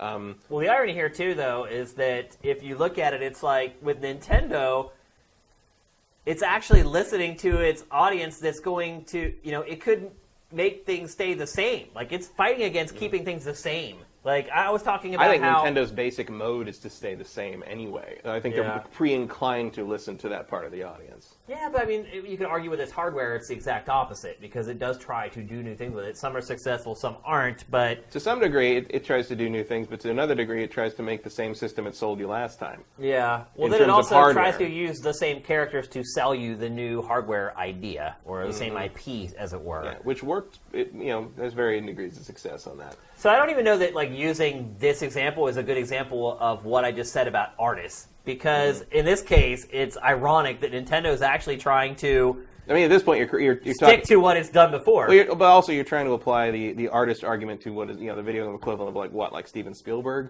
They're huge. It's huge. It's a business. It's a business in the purest sense of the word, in the sense that this is a 30-year-old brand that they are trying to continue to sell to people over and over again and new generations, and get that generation attached. So 30 years from now, they can sell it to them again, and again and again. And I understand Nintendo probably had all this stuff locked into place a long time ago. What we're seeing here is the culmination of a lot of work, years and years of work. This is not something that they were like, oh, earlier this year people started talking about how they want Link to be, you can pick whether he's a boy or a girl. We should do that now. It's like, well, no. I think this game's way too far along to incorporate that kind of feedback. Maybe the next time they'll do it. Yeah, I'll see you in 2024 for Zelda NX 2. Exactly. That's something that they would have had to decide on a long time ago. You can't just write a female character into a story that's 30 or 40 hours long. Well, especially if you've got full voice acting like this one seems to have. If you've got, that's a whole different set of animations in a lot of places. And I think part of it too is just what I talked about. But it's just like Ubisoft, or Ubisoft got in trouble in Unity for doing that. And the next Assassin's Creed had not just you could play as a girl, but it had their two main characters were twins, male and female. Yeah. And so Ubisoft at least learned there. And I think Nintendo listens. It takes them a while, but they listen. Yeah. I don't think I've ever really felt there was a time when Nintendo was just not listening to the audience. They'll always acknowledge it, and they'll be like, "Well, we're gonna do this anyway," like Other M, where people had horrible feedback about it. They're like, "We hear you, but we're just gonna put that in a drawer for another decade or so."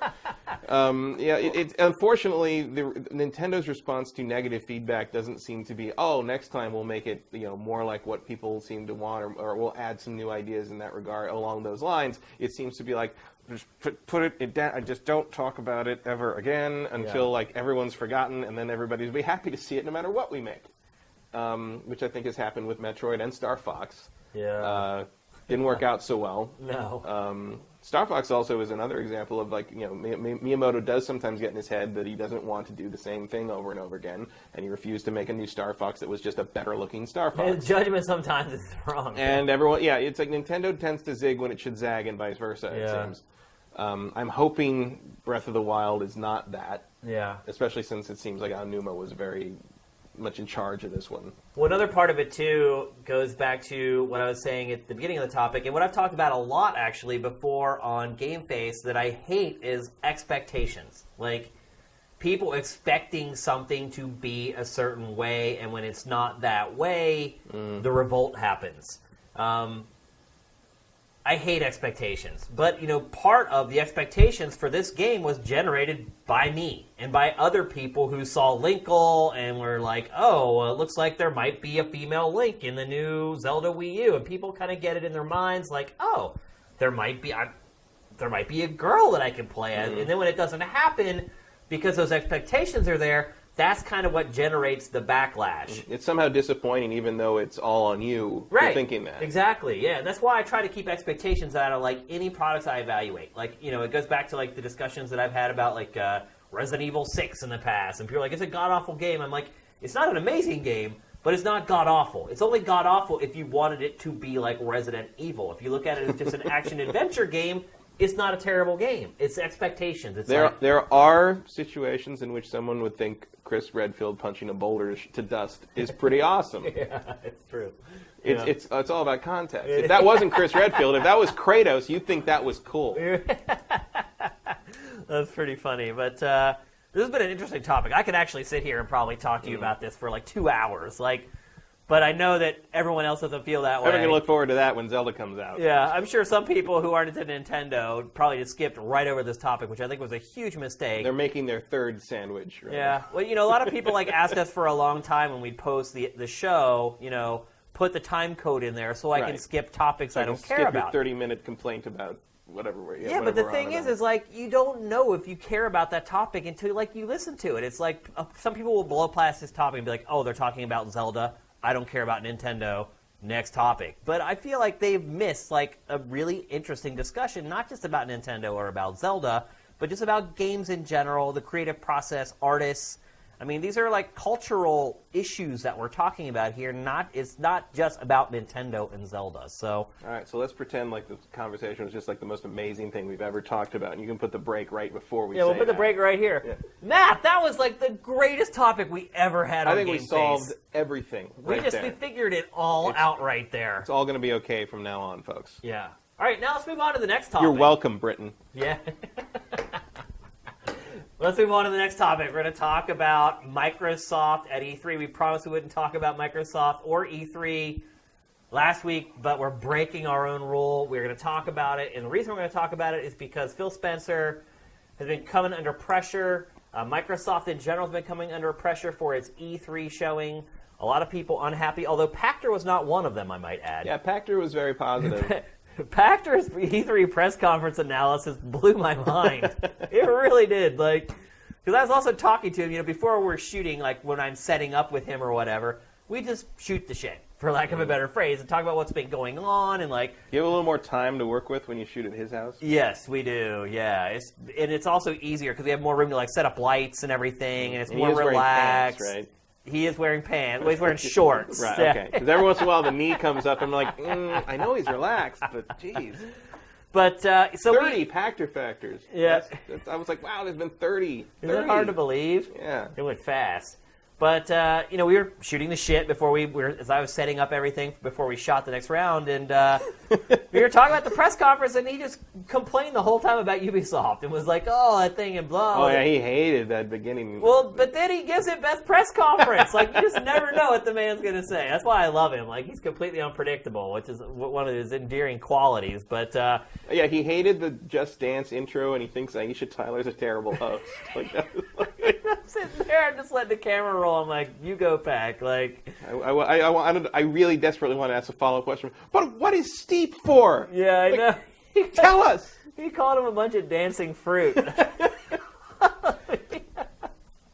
And I was like, were there like dancing fruit in it? I couldn't remember. And I went back and watched. Yeah, and I couldn't remember. He's like, oh, like something kind of like air guitar. I'm like, was there air guitar? I'm like, oh, yeah, there's air guitar. And like, he's great. He hated it, but it really burned into his memory. Yeah, Pac is great. I really love that guy. He was a good dude. So anyway, he liked the Microsoft press conference. He thought it was like on par with Sony's and like up there. Well, because he's like, you know, he's a businessman. He's he's like Sony is for us, the gamers, right. And Microsoft's was more geared toward the investor types and the business types who want to see who these people are and how they handle themselves and who's leading these projects and that kind of thing. And I get that. Yeah, totally. You know, I didn't hate Microsoft's press conference. I didn't either. It's like, but yeah, as someone who, you know, in the end came from the world of like, I want to play awesome video games and that's why I'm here, like Sony's press conference spoke to me. Yeah. And we did, at least I know personally did criticize Microsoft's press conference for having that same cycle of here's Gears, here's Forza, here's blah, blah, blah. And that's what's been coming down on Microsoft since E3. People are like, where are the new games? Mm-hmm. You showed us pretty much the same lineup. I mean, think about it. they showed pretty much the same lineup 2 years in a row. So Phil Spencer's excuse or explanation, I prefer to call it an excuse, is, and he tried to do this last year too, is we show games that are coming out now. Well, except last year they showed games that are coming out this year. Well, they thought a lot of them were a lot of coming out. delays, yeah, but it's like last year I think also Microsoft had very little in the chamber.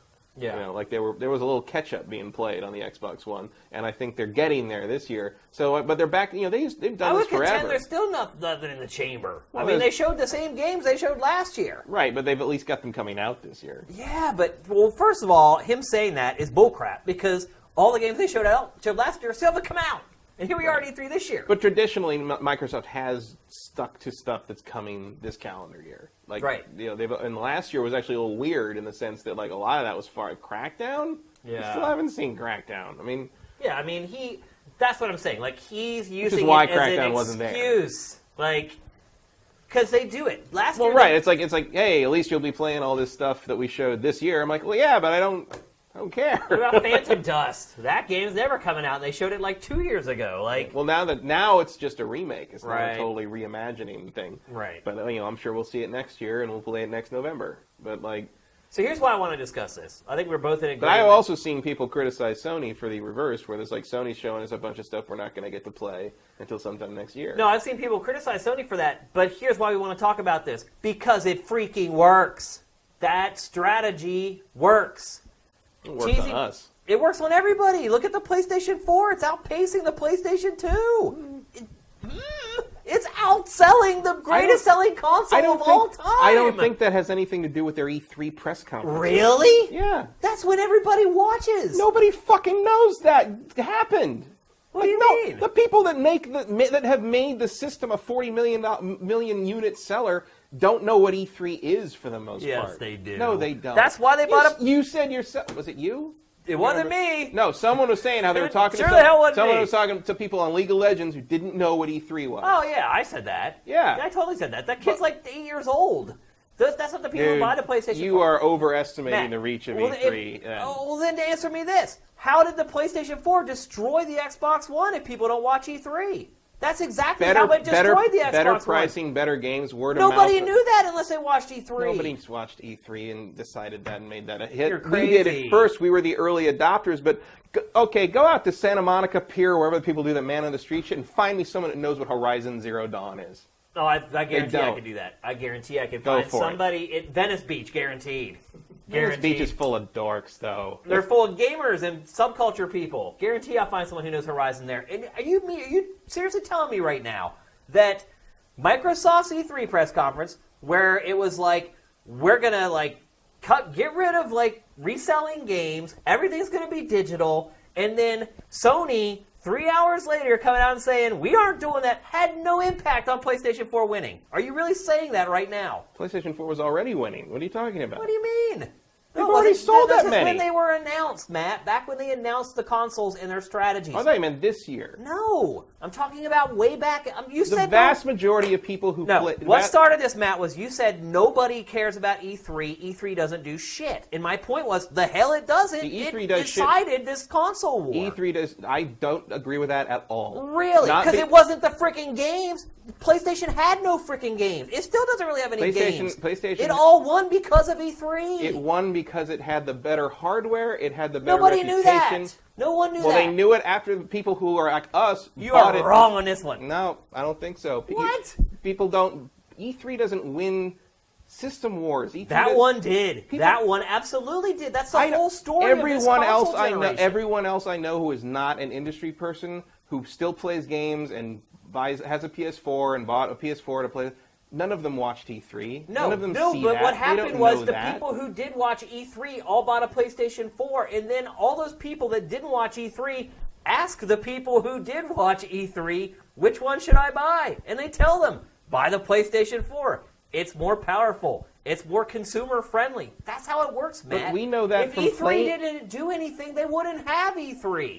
It wouldn't exist. Most of us bought both of them, though, and decided we liked the PlayStation 4 better after hands-on and so those time. people ask us, no, that's not why. It has better games, ultimately. Yeah, but that has nothing to do with E3. It has to do with our experience with the system. No, we bought both right at the launch, but people, after that E3, we were the ones out evangelizing. We're the ones that said, oh, don't buy Xbox One. You're not going to be able to sell your used games. It sucks. Like, I didn't say that because that wasn't the case.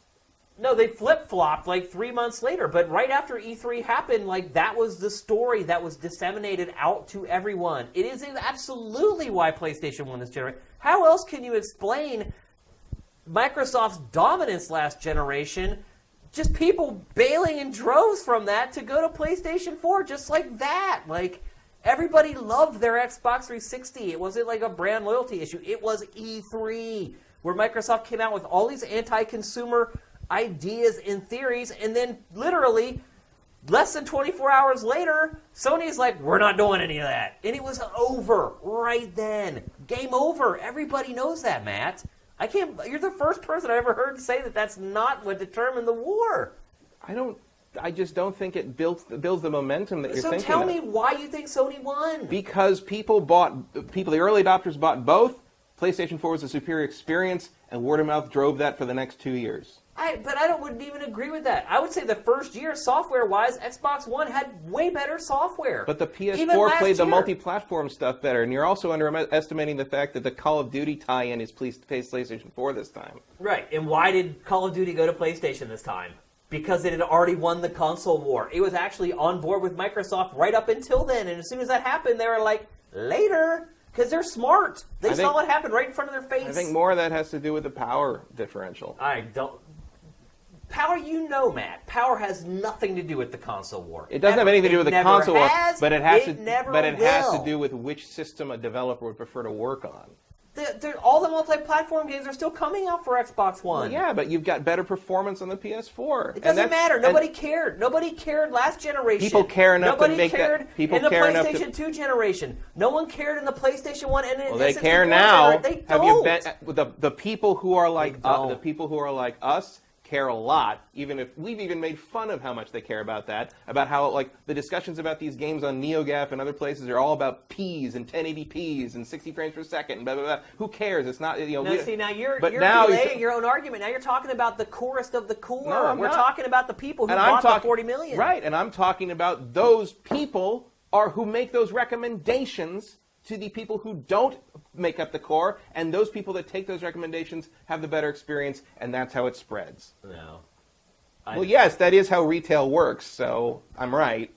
I disagree completely. You think, I'm not saying you're wrong or I'm right. I'm just saying I completely disagree with I just think the E3, while it's a huge media thing, and game journalists certainly help sell the PlayStation 4 to the core demographic, like, that wouldn't matter if the people who bought that system, or both systems, a lot of people bought both. I would argue it wouldn't matter if they didn't have a better experience with that system than Microsoft. And Microsoft also, beyond E3, gave the Xbox One, and more importantly, the Xbox One's OS, to people at Microsoft who had nothing to do with games. I would argue still catching up. The press had the least amount to do with one company winning this generation, than ever. It was all about that E3. No one knows that because happened. After that E3 happened, the journalists were actually the level-headed people saying, you guys are completely overreacting to this. And it was too late. It was over. Go look at Twitter. After that E3 press conference, it exploded with people being like, screw Microsoft. Like, I think you're thinking like it's still like the PlayStation 2 era where there wasn't social media. Social media has changed everything. Like trending hashtags, Facebook, Twitter. You're still talking about thousands, not millions in that sense. What? In terms of people tweeting about who won E3? Yeah. You should go back and look at what trended for 4 days straight. It was all hashtags that were basically translated, F off Microsoft, translated, PlayStation 4 rules. that was all social media was for that whole week. Well, I think you should go outside our industry bubble and try to talk to other people about what happened cousins then, and find someone that knows that was a thing, because most people I know outside of our industry circles would have no idea that even happened that year. Because they don't care about Twitter. Because we're just going in circles at this point.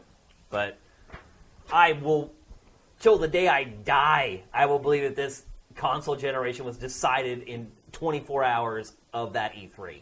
Always. To me, it's obvious. If the PlayStation 4 had not been a better experience than the Xbox One, that momentum would not have continued past that fall. But what better experience? Everybody loved Xbox Live. PSN was They didn't love it when they played it on the Xbox One. What do you mean?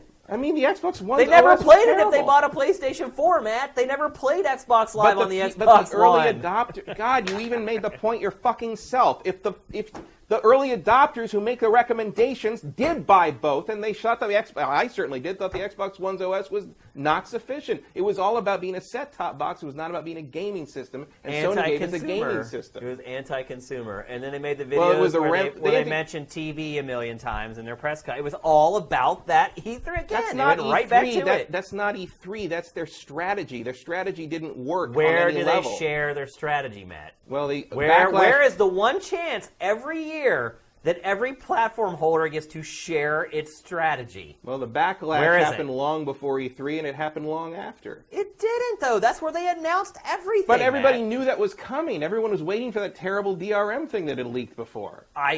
Now you're talking about things that the average person knows nothing about. Right, because you're talking about E3. You're talking about, the chorus of the chorus of the chorus You're of the core. You're still talking about that when you're talking about E3 memes. You're crazy. Nobody knows what that is beyond a certain level. Let's get back on topic. You're talking about 5 figures, not 6 figures. Let's get back on topic. Let alone 7. Because I don't think anyone can argue that Microsoft's E3 strategy has blown since that E3. That's where it really jumped the shark. Well, at this point, they're basically telling you to get a PC. So I don't understand what they're trying to do anymore. Well, the point of this topic was Microsoft is trying to play its own game instead of watching Sony's game and realizing that it's successful. So instead of Phil Spencer saying, you know what, people like seeing stuff that's not going to come out for 2 or 3 years. Nobody complained about seeing the Final Fantasy VII remake last year, even though we all knew it wasn't going to be coming out it may not ever freaking come out. Who knows? It's Square. But the bottom line is Microsoft is trying to play its own game, and it's a losing game. And I don't think they have a choice. That's what I was going to get at, is that I think Phil Spencer is trying to say, oh, this is a choice that we've made. But I don't think it really is a choice. Well, I think it's just the track they've ended up on. Yes, I just think it just doesn't have enough exclusive software right. or enough partnerships with developers to be able to do what Sony is doing. Well, certainly I don't think they have the partnerships, and I don't think they have the plans that go that far out to be able to do what Sony's doing. Because Sony's got momentum behind it, and Sony's got plans that they haven't had to change drastically because everything's worked so far. So Microsoft, I think, is still in the middle of basically pivoting in a very real sense, and all they've got right now is what they've already got in the pipeline, outside of Crackdown, which apparently we don't get to see today. Yeah,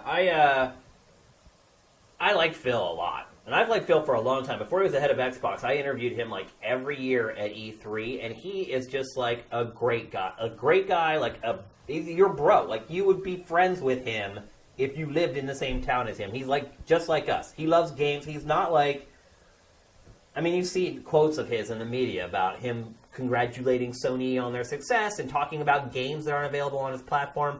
You've seen Shuhei do a little bit of that as well on the Sony side. He's a good dude, but he doesn't have a choice. No. Yeah, he can't just be like, you're right, we fucked up, we have no plan for the next year. Everyone's in chaos back home. No one can even eat. He doesn't have to admit that, but he could say to himself, man, we screwed up. He might be. We just crapped the bed. But if he had done that, this year's E3 wouldn't have been the way it was, because the same thing happened last year. And he was making the same excuses after E3 last year. He said the same thing. I bet you if you Google it, you'll find the same exact quote from him after E3 2015 as after E3 2016, where he says, we show stuff that's coming out. Well, they've used that line for a long time now. Right, and it doesn't work. Well, I wonder if this year might be different because Sony went so different. Sony's never done a press conference like that before, and I know they said that, I think they said to Keighley, it was like, it was a fight to make that happen. A lot of people internally, I think, at Sony didn't believe that was the way to go. You also have a lot of executives who want to have their time. Making crap tons of money, who are like, I want to be on freaking stage. Right. And I got a lot of pull in this company, and if I can get on stage, my ass is going to be on that stage. I mean, you're fighting, egos of people who make millions of dollars a year, Like, now I'm wondering if, next year, all the other press conferences will be just like Sony's, and Sony will have That'd be great. Sony will have a talking head panel. They just flip the script. It's like, ha-ha! And, somehow, Sony's will be the best one again. Because it really just comes down to Andrew the House made a really good point. That was the moment of E3. Because what really matters is, the games that you see. And regardless, no one's sitting there watching, Days Gone or Death Stranding, and while they're watching it saying, this isn't coming out for 3 years. Nobody does that. Well, I did that when I watched Death Stranding. People get excited about it. They're like, oh my god, is Final Fantasy VII completely remastered and remade? Oh my god. That's what happens. And then sure. But wait, it's episodic. Wait, we don't know how many discs it is. Right. And then as you walk away. Reality sets in a few months. And yeah, but still, you get excited about it. And there's no excitement around Microsoft's press conferences anymore. There's just none. I remember when it was over and we're sitting here talking, there was no, we just weren't hype. We weren't excited. It's people watch E3 press conferences to get hype. They want to feel the power of the industry and of E3, and Microsoft just kind of waltzing out there and being like, yep, we showed you this last year and here it is again, but more of it. That just doesn't get it done. And some of it was better than what they'd shown last year, but it's I think only they had the hardware that kind of saved the day. Only EA's press conference had fewer surprises. Yeah, I'd say that's a fair assessment. But to me, Microsoft needs to really look in the mirror after this E3, if it even cares anymore about the console market. It may not. It may not even give a crap about Xbox brand anymore. It may just care about selling software. It's just I think they're really changing how they think about selling it. If they're really going for this Play Anywhere thing with the Windows 10 thing, then it's if you choose to play our games on an Xbox or an Xbox Scorpio or whatever it is, fine. If you choose to play them on Windows 10, that's also fine. We're not gonna they're not. There used to be that period where when Jay Allard was in charge of introducing the 360, and they were talking about changing the world with the Xbox Live marketplace, and it did. He was right. It did. It absolutely did.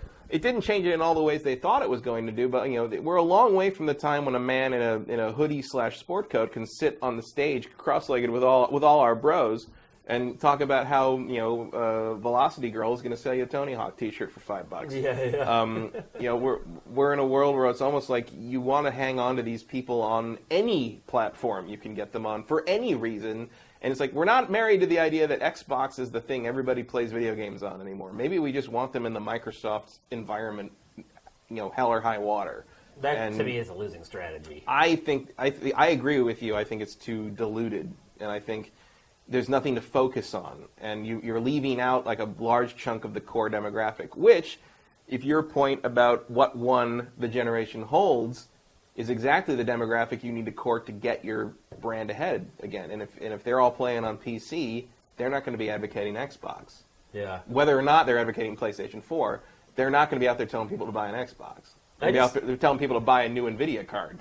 I just don't see Microsoft adapting to the changing times in the industry. It just doesn't seem like it. I think they had a 20-year plan, and things turned out very differently somewhere around year 10 than they thought they would. And Microsoft's a giant steaming corporate ship, and that's a hard thing to turn on a dime. Yeah. And the question becomes was this generation an iceberg, or was it just a course correction? Yeah. I don't know. In my opinion, Microsoft needs to play the game everyone else is playing. I get Nintendo's Blue Ocean strategy, and everybody can't do their own thing. But it's not even because clearly one thing is working, and Sony's doing it. There's a big difference between a Blue Ocean strategy where you take these crazy strides out into a territory no one else has, and just going against the grain. There's a difference between coming up with great ideas that people are going to get on board with and just being the malcontent and the contrarian. And that's the vibe I'm getting from Microsoft. Is it's just pissed off and it's getting its butt kicked and it's making excuses for why it's happening. Well, I wonder if there's instead of adjusting and saying, look, this is what the guys who are winning are doing. And I mean, look, it did do it after the E3 we were talking about, where the announcements happened and Microsoft was doomed and Sony went on to win. Mm-hmm. Like, it immediately reversed all those anti-consumer policies that it had, and they booted what's his name out, and they brought Phil Spencer in to run Xbox. But since that happened, it is not watched what the winner is doing and tried to emulate it. You don't want to do it 100% because you can never beat someone at their own game. But there's just certain parts of, or certain expectations, there's that word again, that people have of things like E3. And it's like, I want to dream big at E3. Like, I don't really care that, like, I'm not going to play these games for a while. I want to see possibilities that'll make my mind go wild, and it'll generate conversation like this on, like, our show for the next year or whatever. Like, that's what I want to see from E3. I don't want to see what I expect to see. That's not what people go to E3 for. That's not why people fly from Germany to go to E3 or from Japan to go to E3 or Australia or wherever. Like, they fly to get free Wavebirds. I think that's when that all started. Nintendo gave out Wavebirds in 2003, and everybody Microsoft gave out 360 Slims. Oh, yeah. No wonder everybody goes to the Xbox press conference every morning. Yeah, but what I'm saying is that Microsoft kind of goes against the spirit of E3. They're trying to say the part of E3 that everyone gets really excited about and makes it what it is, we don't want to have any part to do with it. Well, I don't know how much of it is that and how much of it might be that, like, they're, I have no proof of this, and I'm speaking completely out of my ass on this, but I get this strange feeling that, like, whatever their internal projections for how things were going to go in the industry, like, were way off. Yeah. And I think part of your... way off from what their initial strategy was. And I think, but part of your proof, I think, is last year's HoloLens presentation. Yeah. And this year's total lack of a HoloLens presentation. Yeah. Where it's like, I think they thought things were going to break in a very different direction. And, it's hard to, if you're wrong-footed that way, to suddenly turn it around and be like, and come up with a whole new game plan. And I would think or hope that that is happening internally, but they're not there yet. And maybe Scorpio is sort of their fresh start in that regard. But if that is the case, they're pushing everybody away. They're like, right, but you don't need to buy a console anymore. Well, right, but buy our console. Well, that's what I mean. It's like it's weirdly contradictory. Yeah. I mean, you're banking on the idea that people can't afford a gaming PC in comparison to a Scorpio. Yeah. And I just I guess their E3 showing next year is going to be telling in that regard. But it's got to be different. I mean, it will set the pace and the charts for the rest of the history of their business, in all honesty, because you have to provide a compelling reason to get someone to buy a piece of hardware. That's the bottom line, and that's where it struck out for the last several years. Is like, it really just comes down to the software. When you get into this deep into a console's life cycle, and like, its first year was good, and I would say even great compared to PlayStation 4, and even last year to a certain extent. I mean, don't forget, Q4 for PlayStation 4 last year was so bad that Andrew House admitted it was terrible and was like, "That's disappointing. Like, we miscalculated. Blah blah blah." Like, but it's not enough. Like, Microsoft needs to. Even with that, last year, Xbox One still didn't make up. Yeah, I mean, it had 1 month where it won. I think it was like October of last year or something. Like, that's all it could eke out from that. So, I don't know. The bottom line is Microsoft needs to make changes, not in just how it presents E3, but pretty much everything it's doing right now. If it wants to be competitive in the future, it's not competitive now. It's not. It's not even a competition. Well, I don't think it has things that are exciting right now. I mean, it's not like I'm trying to disparage stuff like Forza Horizon 3 or Gears 4 or whatever, but it's like, does that fire you up the way something like, a total reinvention of God of War does, and God of War is a sequel. I mean, it's not like a brand new thing. Look, they could have done Horizon Zero Dawn or anything. They could have done the same thing with Gears. Yeah. I mean, Gears of War could have been a brand totally new different take move. On, yeah. They could have done it, but they didn't. Like, it's like I said, it's that cycle. Crank out another and it's Gears, even worse crank out another Forza. It's even worse when you think about back in the 360, the height of the 360 era when Microsoft's first and second party stuff was unparalleled. Yeah. I mean, PlayStation 3 always had some really good internal development happening, but like there was a period where it's just like, man, Microsoft just has this cornered on all the developers they've got in their pocket on this stuff, and it really worked. And then all of a sudden they got rid of all that and kind of went for this new like sort of cable box strategy, and it blew up in their face. The most telling thing to me to show the whole shift is, look at the PS2 backwards compatible games on PlayStation 4. They're awful. Like, first-party games in the PlayStation 2 era for Sony were terrible. Terrible. Like, they had nothing, dude. Like, they're putting out, like, War of the Monsters. You're and saying like, you're not enjoying Primal? That's what I'm saying. Like, look at how quickly that flipped. And that's what really hurt Sony at the beginning of that generation of PS3 and Xbox 360, is that its first party was not there. But it realized it. Yeah. It was like, our over the first-party course of games PlayStation cannot 3, compete. yeah. Over the course of PlayStation 3's life, you see them become what they are now. By the end, they had got probably even eclipsed Microsoft by the end of that generation. I would agree with that. And then that momentum just carried right over. And look, the games haven't come out as quickly as I would have liked on the PlayStation 4 from first party. I'll admit it. But still, I mean, even with that anemic output, I feel like it's still been superior to Xbox One so far. Purely because Xbox isn't taking risks with its IPs that it has, and it's not introducing new IP that dream big. And I think their E3 showing this year and last year is a direct reflection of that corporate strategy. Why is that? And then their excuse is, we're showing games that are coming out. Like, but why is that, dude? Like, why do you think Microsoft stopped dreaming? I don't know. I really don't know. Maybe it got too happy, too comfortable, and too happy. I mean, look, it would just cruise along in the Xbox 360 era. Yeah. It worked. Like, they were able to keep putting out Gears and Forza and Fable over and over and over again, and people kept buying them. But once people made that switch from Xbox brand to PlayStation at the beginning of this generation, that no longer was enough to excite people to make the decision of its box over PlayStation. And now PlayStation's first-party stuff is, like, great. Right. So. But I also think part of it comes from, like, I think Microsoft got a little greedy in the sense of, not just in the DRM thing, but I think they got a little greedy in the sense that I think they jumped the gun on the set-top box thing. Probably. I think they moved too, you hit that point where, like, looking at the promotional... We all knew that was their strategy all along. Right. I mean, that's what they always wanted, but I think they got there too early. I think this generation was too soon for that, and I think... I don't know if any generation will ever work, to be honest. Maybe not. I mean, well, especially not after this. Right. Because I think this poisoned that well to some degree. It's been a debacle. And, like, I think you hit a point where, they forgot to remind people it's a game console. And you had, all their marketing, a lot of the run-up to the Xbox One launch, you're like, wait, it plays games, right? Yeah. It's not just an ESPN box, right. Yeah. And which is ultimately what I ended up using it for. Right. And Sony never, ever marketed the PlayStation 4 as anything other than, here's your new game console. Play games, yep. And it worked. So we should move on. We probably talked about this a little too long. Spirited discussion, though, a good one. A tad. Let's move on. The last topic of the Big Six today, the Technomancer. Yeah. Oh, and Vin Hill points out another good point is that one of the reasons 360 did well is because Sony screwed up. Yeah, with the price point. And point and the cell processor and the difficulty of all that. Yeah, because there was a huge gap between multi-platform games. Right initially, at least.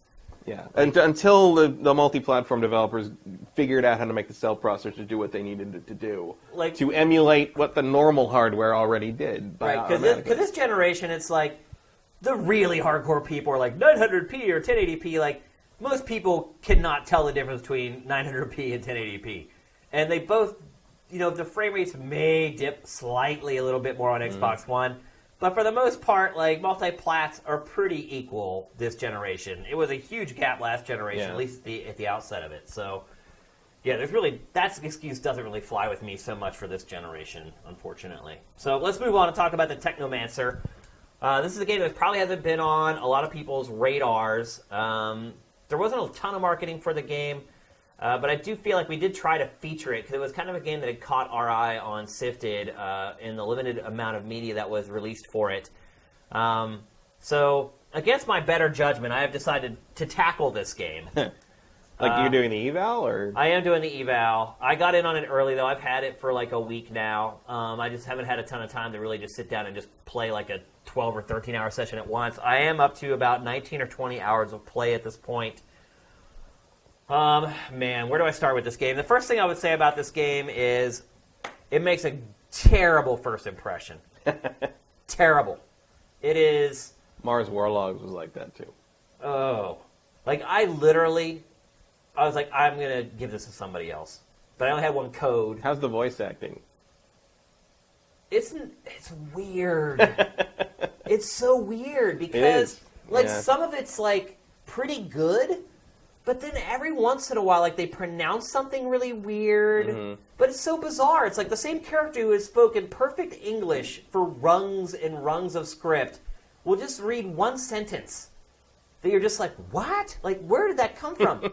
The same with, like, the subtitles. Like, some of them, like, the grammar and the spelling is so good that as a journalism major, I'm like, wow, whoever worked on this is great. And then, like, 10 minutes later, something is just butchered. Like, the whole game's kind of like that. That's a good way to describe the whole game. There's moments of it where it's just, you're like, wow, this is really good stuff. And then 10 minutes later, you're like, what are they thinking?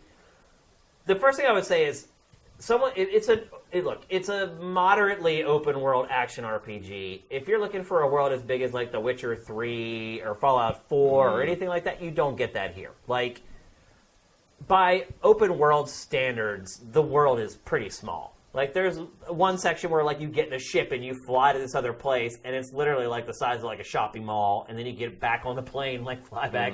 It seems like The Witcher 2 approach, where it's like large, discrete locations. I wouldn't even say it's as big as The Witcher 2, to be honest with you. Yeah. In fact, I'm pretty darn sick of the environment at this point. Like, that map that you're seeing coming up, by the way, that is one of the coolest features of this game, the map, the overlay map. Like, you can squeeze the right trigger, and like the bigger map will appear over top of the screen. I'm to the point in this game where I don't even really watch where I'm running anymore. I just look at my little icon running through the blue tunnels, like to go from one waypoint to another. So this game starts out like really slow, and I don't mean like there's nothing to do, because they throw like a boss fight at you right at the beginning of the game, and you don't see another boss like that for like 14 hours. Like, they tried, like, you can almost tell like the focus. Is it this dark? That the game is really dark. The whole game is freaking dark. Like, if you try to play this at daytime on your TV, you won't be able to see it at all. Like, I tried to play a couple hours during the day, and I had to pull like all the blinds down, and I had my TV set up to like bright light. Like, it doesn't matter. The game is just dark. And so back to what I was saying is like it's you can almost see that they did focus testing on this game, and like their focus testers were like, the beginning of this game sucks. Like. And then they were like, okay, well, let's throw this boss fight that we did have for, like, level 10 right here at the beginning. Because the beginning of the game is horribly balanced. Like, when you start out, you feel so underpowered and so weak. You have to fight, like, stupid battles with just, like, rank-and-file enemies, like, 5 or 10 times in a row to, like, beat them. There's you could be reviewing Mars Warlogs. It's really? The exact it's the same thing. Like, at the beginning of the game, you're beating up guys with sticks, and you're just like, if I get hit one more time, I'm dead. I'm dead. Yeah, that's it. Like, the first, like, probably 8 hours of this game, that's the way it is. Like, you whack somebody, like, 50 times, they hit you twice, and you die. Yeah. And it's like, I actually wouldn't have, that would be like Dark Souls, if it was just like you're taking on, like, 1 or 2 guys, but there's, like, 5. And they're all attacking you at once, and there's, like, staggers, and, like, it just turns into, like, mush, the whole game does, for the first, like, literally, like, 8 or 9 hours. I went on Twitter, I was like, man, I'm about to throw my controller out the window. I was so fed up with it, and then I was like, all right, well, I'm just going to start grinding. And that's what I did. I just went and just played through every side mission that I could. And there are so many side missions in this game. Like, once I really started doing them, it's like the typical open world action RPG where you start one, and then you meet like 3 other people, and then hey, I'll give you one. And it just like balloons and butterflies out until you literally, the whole map is just covered with icons for side missions. The game, once I decided to do that, literally became like just running from one icon to the next and just watching my XP and my levels just roll. And once I like did that till I got up like a couple, 3 levels higher than I was supposed to be, then the game became enjoyable. And now I am actually enjoying the game. The combat sucks, no matter what, dude. Like, it just sucks. There's no rhythm to the combat whatsoever. Like, in the early going, I'm like, okay, I'm doing something wrong here. Why am I getting my butt whooped? Like, there's got to be some kind of a little trick to the combat that I missed. There's not. Like, there's just no rhythm to it. Like, this game would do very well if it had, like, almost like context-sensitive icons that show you, like, the timing of when you're supposed to, like, throw the next strike. Because, like, you issue one attack, and it hits. And you issue the second attack. But once you issue that first attack, that enemy is starting to back away from you. You issue that second attack. By the time you issue that second attack, you've barely caught the enemy. If you issue that third attack right away, you're going to whiff. And So if they had some kind of a system in here that like showed you when the timing of when you should attack to get into a rhythm, even if it was just for the first couple hours of the game until you learn it, it would have made the opening of this game so much better. But it is a grind and a drag when you first start playing this game, and the boss fight they give you cannot save it. But I'm telling you, if you bought this game already and you're thinking about returning it or giving it away or whatever, stick with it. Like, because if you actually do grind, and you can't even, the funny thing is you can't even grind it first because there aren't even side missions to grind. Right. So you have to just... It sounds like they just made the same game again. Oh, really? Everything you're saying here sounds very familiar to me as someone who played Mars Warlogs. Oh, really? I have this. I have not had time to play it because I focused on Force Awakens in preparation for the show because I figured you were doing this, so we're good. But it sounds exactly like what I played in Mars Warlogs. Down to the point that, like, once I hit Act 2 in Mars, because the beginning of Mars Warlogs is like a prison escape thing, which like you do exactly the same thing. The first fights are really hard, and then you do a bunch of fetch quest, side quest stuff, and it levels you up beyond anything you could even use at the time. Yeah. Like I was like, I'm out of skills. I don't have any more skills I can buy. I don't want anything. This is and like a then all of a sudden better it kind balanced in that regard. Like I'm still like, only like a third of the way through like the skill trees and everything. It looks like the hit. Well, I maxed out basically the skills that I had unlocked at that point. Oh, got you. Eventually you get more, but like at the time I was like, I got nothing else to do. But like it looks like maybe the combat is a little better here, just in terms of like because there's a lot of stuff, especially early on in Mars Warlogs, where you're hitting a guy, and the only indication you have that you hit him is that the sound effect for the hit play. Yeah. Like everything feels very like underwatery and very mushy. And the same thing happens where like if you accidentally get into a fight with like a bunch of dudes, you're dead. Like there's no way. Oh, yeah. And like there was a point I remember. If you get swarmed, you're just toast. Oh, yeah. I remember and then, like your allies are like. Allies are useless. They make a big deal about like you can give them commands and Mass Effect style. You can like give them commands and tell them what to do. Too. And it's just like does you no good really. I mean, sometimes you can tell them to like hang back and don't get killed, and that helps. But like that's pretty accurate with this game too. Like. You have to manually like trigger stuff. Like you like say one of your party members has the healing ability. You're like, well then heal me, dude. Like so you set up like the healing, but he won't heal you like on his own. Like you have to like go to this clunky menu and like select the heal. And by that time, like the game doesn't pause. Mm-hmm. And like literally this game, like the enemies just swarm your ass. So like just trying to like jab like a needle into your leg to get some health is like you're calculating in your mind how much time do I have before this enemy comes and like clubs me because. The enemies take like half your health when they hit you. So. I remember one of the skills I wanted first.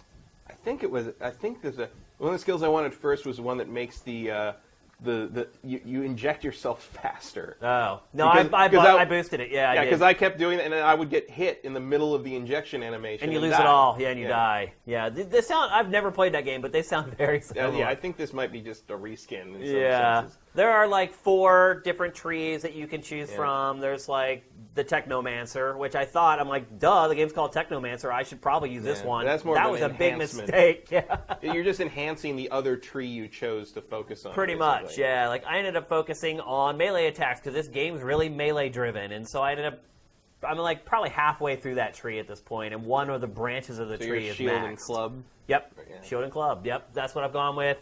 There's like a stealth one that you can choose, and then sword and gun. Yeah, sword and gun. Yeah, and so staff. Yep, that's it. So, yeah, they have those 4.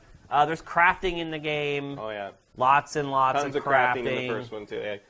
You're just slapping chitin pieces all over yourself. Yeah, it's like everything that you have, you can assign like slots to. So it's like I did like your gun, like your club will have like a slot on the end and a slot on the handle. I did like in the first one. I don't know if it's the same, but in the first one, like all the mods you could do, like really change the appearance. Of the stuff. Of you and like your weapons. Yeah, and I will say like in this game, you feel it when you level up. Like, you do feel a difference in your power in the game. Like, when you go up a level, like, and they tell you, they're like, make sure you choose wisely, because, and you don't get to level up, like, all the time. Like, some of them, like, it'll take, like, 3 levels before you get another point to put into them. So, you do have to be kind of careful about where you put your points. There's no do-overs. You can't, like, go back and, like, reassign your points or anything like that, at least not that I've come into contact with yet. The story, obviously, this is an RPG. Story is really important. The story is basically There's humans on Mars. Water is the most important commodity. There are these elites who kind of run everything, and everyone else is like... camera motion isn't the most important commodity, clearly. Yeah. Just running up that stairway, like the camera got caught behind like 3 objects. Yeah. So there's like this. They introduce it as a battle for water, but it's really not. It's really a battle between like these separate corporations that are all vying for control over this miserable existence that everybody has. The future is gonna suck, folks. The writing is like, it's like I said earlier. One sentence is good, the next sentence is bad. I haven't really found too many characters I really care all that much about, to be honest with you, including the lead character. He's kind of a piece of wood. And also the main characters that are supposed to be your allies. Like, man, she's got a mouth on her, doesn't she? Yeah. If you're reading the subtitle, it's mostly obscenity. Yeah. There's a lot of swearing. It's definitely an M-rated game. Graphically, you can see right there the lighting's terrible. Like, the shadows are all glitchy and everything. It seems to run at a pretty good frame rate. I haven't seen any dips or anything. But everything is gray, brown, dark. There's really nothing exciting about the visuals. Yeah. Side quests. There's tons of side quests. The game is big. Like, I'm 20 hours into it. It seems like maybe I'm halfway done with the game. Maybe a little more over halfway done with it. Just based upon like looking at my trees and all that kind of stuff, it appears to be about halfway complete. I'm enjoying it now, though. Like, I can't wait to go home tonight and play more of it. It took a long time to get to that place, and it took a lot of grinding to get there. So, I guess what I would say is if you're, like, waiting for the next action RPG, and you love these open-world, crazy deep games with crafting and imbuing your weapons with stuff and, like, building your own character that kind of works with your fighting style and stuff like that. As a Mass Effect fan, it's a good whole filler. Yeah, it's methadone to Mass Effect's heroin. Yeah, to some degree. It's like so you have like Horizon Zero Dawn, Fallout 4. You have all these games, and then you have these gaps in between. Like this game just kind of fills in that little divot in between. It doesn't rise it up to the level of the rest of the road, but it kind of fills the puddle in with some gravel. It beats sitting on the couch looking at a TV that's off. Yeah. I would agree with that. As far as like buying this game, I would not pay $60 for this game. Although, look, I'm 20 hours in. I paid $15 for Mars Warlogs, and I felt that was about right. I would probably pay a little more than that for this, honestly. Like this looks better, and it looks like the staff combat and the combat has been. I mean, in the old game, you had a stick. Yeah. And sometimes you upgraded that stick. Yeah. But you fought with a stick. Yeah. I mean, there was no variety in it. No, that's true. This one and too. A gun. You had a gun. Yeah. I mean, the guns in this are a little more robust because you can get sniper rifles or shotguns or handguns or machine guns. Yeah.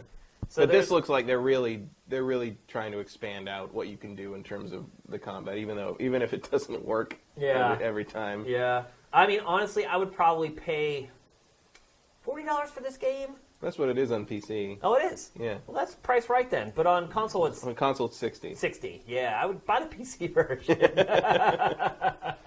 It probably looks and runs better anyway. I don't know. Putting a cap on it, though, at first I was completely disappointed because I had kind of fallen into the hype a little bit based on the trailers and everything. I love games like this. Initially, I was really disappointed, and I wanted to quit playing the game, and I stuck with it and fought through for a couple hours, and now I find it pretty rewarding. The story's not really keeping me there, but I think what it is the pacing is great. It's like they're also really smart about where they put, like, how they design the missions inside the level. You never have to, like, travel, like, all the way across the world. It's like, you get a mission, and, like, go talk to this person. And you look on your map, you're like, oh, that person's only like 300 yards away. And so you go and talk to that person, and then they send you back to the other person, and you get your goodies. And she's like, you should go talk to blah, blah, blah. And you're like, all right, I'll go talk to blah, blah, Where's blah. he? Right there? Yep, all right. You look on the map, he's like 300 yards the other way. And it's very easy to just keep going. Like, I've found that I've stayed up way too late playing this game because... Like, I'll complete something. Yeah, I saw you on like 2:30 in the morning the other day. Like, I'll be in the midst of doing something, and I'll say to myself, okay, this is the last one I'm going to do. One more turn. Yeah, one more turn. And then I complete the mission, and she's like, you should go talk to that person. I'm like, well, she's right there. Right there. I'll go, and then it just I can see them, right? And that's actually a reason why I ended up grinding up levels, is because it was so easy. Once the side mission started, it was so easy to just go bing, bing, bing, bing, bing, bing, bing. And to the point where, like, I didn't even realize that, like, I had not played, like, a real, like, mission for, like, 5 or 6 hours. I kind of thought I was on the main path, but then I actually found the main path, and I was like, oh, man, I just burned a lot of time doing side missions. But for me, it's made the game far more enjoyable doing it. So... And I do think, I mean, I haven't played this, but I did get the impression from Mars Warlogs that, like, the developer, Spiders? Yeah, Spiders. It's called Spiders? All right.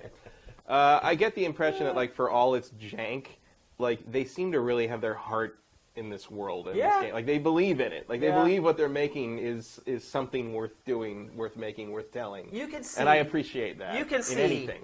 It's so close. Yeah. Like, honestly, I'm not even, like, being conceited or whatever. Like, if they had just brought you or I in there for, like, a month to let us play that game would be so much better. There's just so many little things about it that if they could tweak it would make a huge difference. And so... one little turn of the kaleidoscope. Yeah, like I said, just, like, providing some feedback with combat so you know the rhythm of combat. Like, I played it for 20 hours, and I still don't feel like I understand, like, what I'm supposed to be doing other than just whacking, like, the square and triangle button. Like, little stuff like that could have made a world of difference. It's one of those games that you play, and you're just like, why? Why? Why didn't you just call me? Just send me the build. We could have made great music together. Like, it's a shame. But on the flip side of it, you know, if they actually do listen to fan feedback, they could patch this game and get it to a really good place. So... I wouldn't write it off completely yet. And like I said, I feel like it's worth $40 if you like these kinds of games. If you don't like these kinds of games, you won't make it past the first probably 3 hours of this game. Like, period. Like, this is not like the gateway open world action RPG. You gotta want to be here. Yeah, you really do. But yeah, I mean... I also like it because saying the title reminds me of Technomancer. Yeah. Which is one of my favorite Capcom fighting games that has nothing to do with anything. Yeah, so I'm enjoying it now. I guess is the best way to put it. I hated it at first. If people on Twitter were probably like, "Oh my god!" Like, that's how I remember Mars Warlogs as well. So, like, I think you've had the Mars Warlogs experience. I got over the hump somehow, and now that I'm really enjoying it. Like I said, I can't wait to go home tonight and play it more. So, people who were hyped about this game and excited about this game, don't be completely discouraged. Just know that if you want to really get to the point where it's enjoyable, you're going to have to endure a little bit. And actually, you know, like from what you're describing, if you're not sure, if you're on the fence. Pick up Mars War if you're on PC. Oh yeah, you probably get that for $10. On PC, pick up Mars Warlogs for real cheap, and if you like it, you'll probably like the Technomancer. That's a good point. Yeah. So anyway, that's it. They seem to be almost the same game. It sounds like it. I'm shocked by the things that you just said. I'm like, yep. Pretty much all of them. So maybe it does sound like it's an expansion pack. Maybe a bit of a demo at this point. Yeah. So anyway, that's it. My game eval. I'm not sure when it's going to go up. Like I said, I'm 20 hours deep.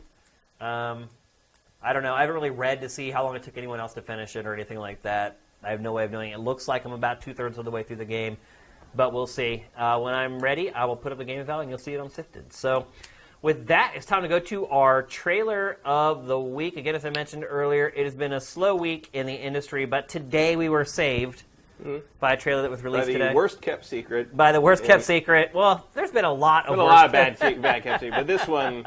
This one was really bad. I mean, this one, like, on Facebook, there's been people just talking to Ken Levine, like, openly. I was like, what about this? He's like, I don't know if they're making it. I'm not involved. But, like, everyone's just sort of assumed that this thing exists. Well, then 2K's own hand was forced because it blew it itself on its own website. So yesterday, by the way, we're talking about the BioShock collection. We haven't mentioned that yet. BioShock collection, yeah. Yesterday, it leaks that, like, they accidentally put it up on their website, and I guess after that, they're just like, screw it. And so today, up goes the debut trailer for the BioShock collection. Obviously, PC players who played the PC versions of these games probably don't care at all.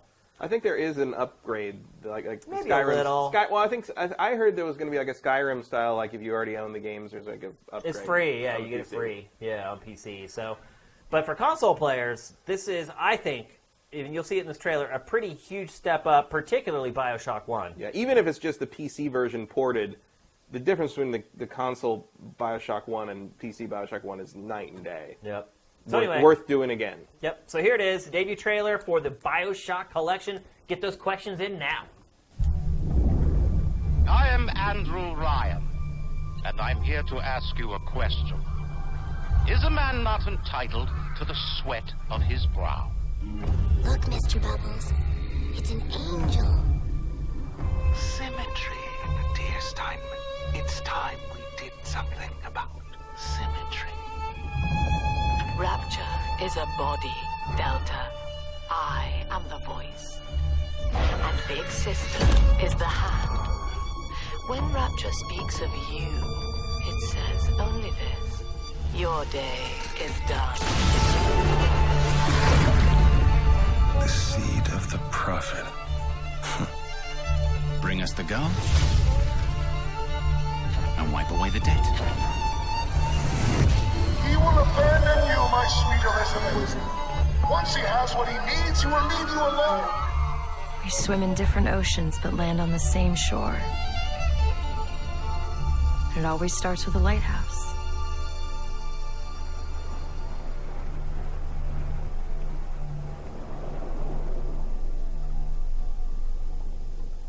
There you have it, looking pretty darn good, looking sharp. Director's commentary. Yeah, that's Looking right. forward to That's it. another bonus. There's Yeah. director's commentary. Is Ken going to do that? Yeah, it Ken's is Ken. doing it. Yeah, he's really interesting to listen to because he's always got reasons for everything he does. Yeah. And I remember the first time I ever met him, I was interviewing him at GDC after he'd won all the stuff for BioShock at the GDC Awards, and I was super nervous about it because I was like, oh, he's probably like one of those really smart writer people, and he is. He is, but I thought he was gonna be like, oh, he probably only works in games because this is the only way to express his art. I was just worried he'd be like a soup because BioShock is so much about kind of the Ayn Rand sort of objective, and it has a lot of ideas. It has a lot of stuff it's about with a capital A. For real, and I was just like, this guy probably is way smarter than everybody. I was intimidated to talk to this guy, and he was really intense with it. And I wasn't sure. I'm like, oh wow, that dude must just be wow, so awesome compared to the rest of us kind of thing. And then I saw him do the keynote at PAX, where he's just I was a total nerd and I played D&D in a basement, and that was the only way I stayed sane all through high school. I'm just like, oh my god, Ken Levine is one of us. I didn't know. How did I? Oh, I made so many assumptions. He definitely is. Yeah. And and I did a panel with him with Sester at one point. And he's the nicest, he's a great coolest dude. Yeah. I mean, cool in terms of we're not cool, but he's cool in that he's fun to talk to and hang out with, and he knows tons of stuff, and he's got a lot of cool opinions about things. Yeah, for sure. So it's cool. I'm glad. I would buy this just to listen to his commentary on these games because I think he's going to have a lot. Oh, that commentary will be amazing, man. Yeah, it's hard to believe that they got him to do that. To be honest, he's kind of over the whole BioShock thing at this point. So. Yeah, but there's things I'm over that I would still go back and record an hour-long commentary track about just because I like to hear myself talk. Yeah. So. Don't say. Not that Ken's like that. All right. Here's the first question from W. Matthew. Given the RX 480 is better than 970 performance for $200, will most likely be baseline in most of the off-the-shelf PCs in a year, why would I ever buy a console? The only console exclusive I care about, Persona 5, will most likely come to PC in a year, given Sega's track record. Okay, Sega doesn't publish Persona. Yes, I mean, Sega and Atlas are the same company. Oh, that's right, they are now, that's right.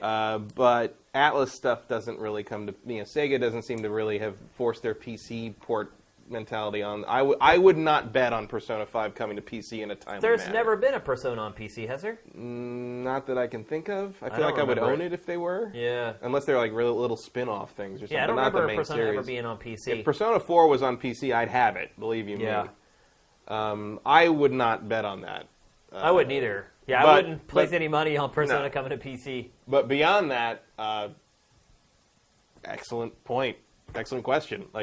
You're right. Well, I mean, look, if he doesn't care about any of the exclusives on consoles, which I have a hard time believing, but if that's... I can't imagine a world in which I wouldn't want to play Horizon Zero Dawn. Or frankly. a ton of other games, but Uncharted 4 or whatever, I just you don't... go on and on. Or I would Nintendo not pass that first-party stuff, or... Well, there's not a whole lot from Microsoft anymore. But look, everything Microsoft's doing is on PC. So that's irrelevant. Really I mean... If for whatever reason you really aren't interested in anything that's on Nintendo or Sony systems, then why would you ever buy a console? I don't know how you couldn't be interested in anything for either of those platforms, though. I mean, the argument could be made that unless you're only just on PC, you have plenty to play in the average Yeah. lifespan of a human being. Yeah. Without also playing exclusives from Sony or whatever. I mean, if you don't care about playing some of the best games ever made, I mean, that's pretty much what you're saying.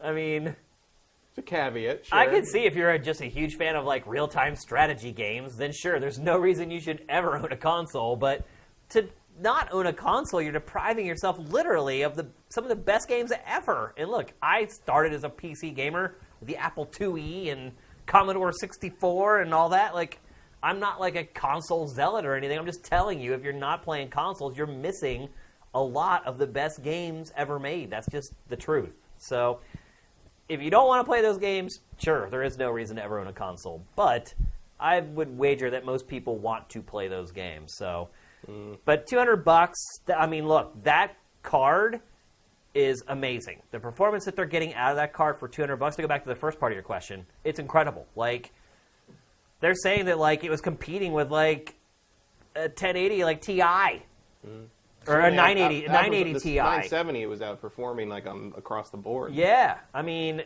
the performance they're getting out of that thing, and it's also set up to work well with DirectX 12. So it's also kind of like future proofed. A lot of the benchmark articles that I read said that the performance that they're getting on like DirectX 11 is way worse than what they were getting on DirectX 12. So it's actually like future-proof to be better as more games move to DirectX 12. So, yeah, I mean, there's no arguing that card is a great deal and an amazing piece of tech. So that part I definitely agree with. You got another one? Eric Estrada 12 asks, now that King of Fighters 14 is looking better and has been getting a lot of hype, do you think it has a chance to rise and be on par with Street Fighter in the fighting community? No. I love King of Fighters. I love the SNK games. I've always loved them. Ever going all the way back to Fatal Fury and the original arcades. They will never catch on the way Street Fighter has, just because the community likes what it likes. Yeah. I can't imagine a revolution in which King of Fighters somehow becomes that popular. The way I look at it is, there's a reason King of Fighters games have like 50 fighters in them. Yeah.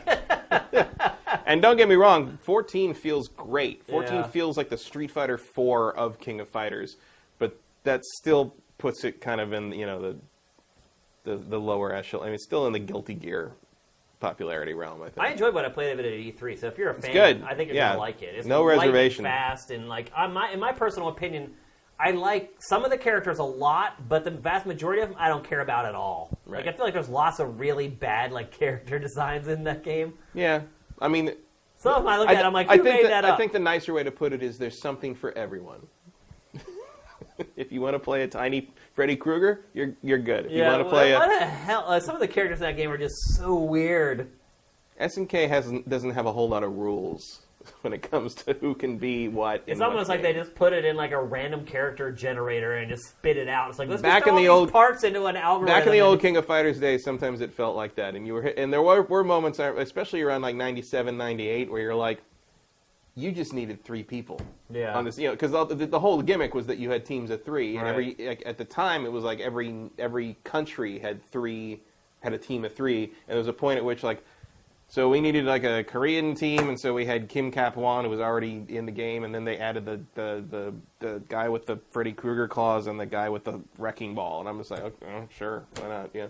So I think there was a lot of just get it done back in the day, and those characters have persisted because people love things they grew up with.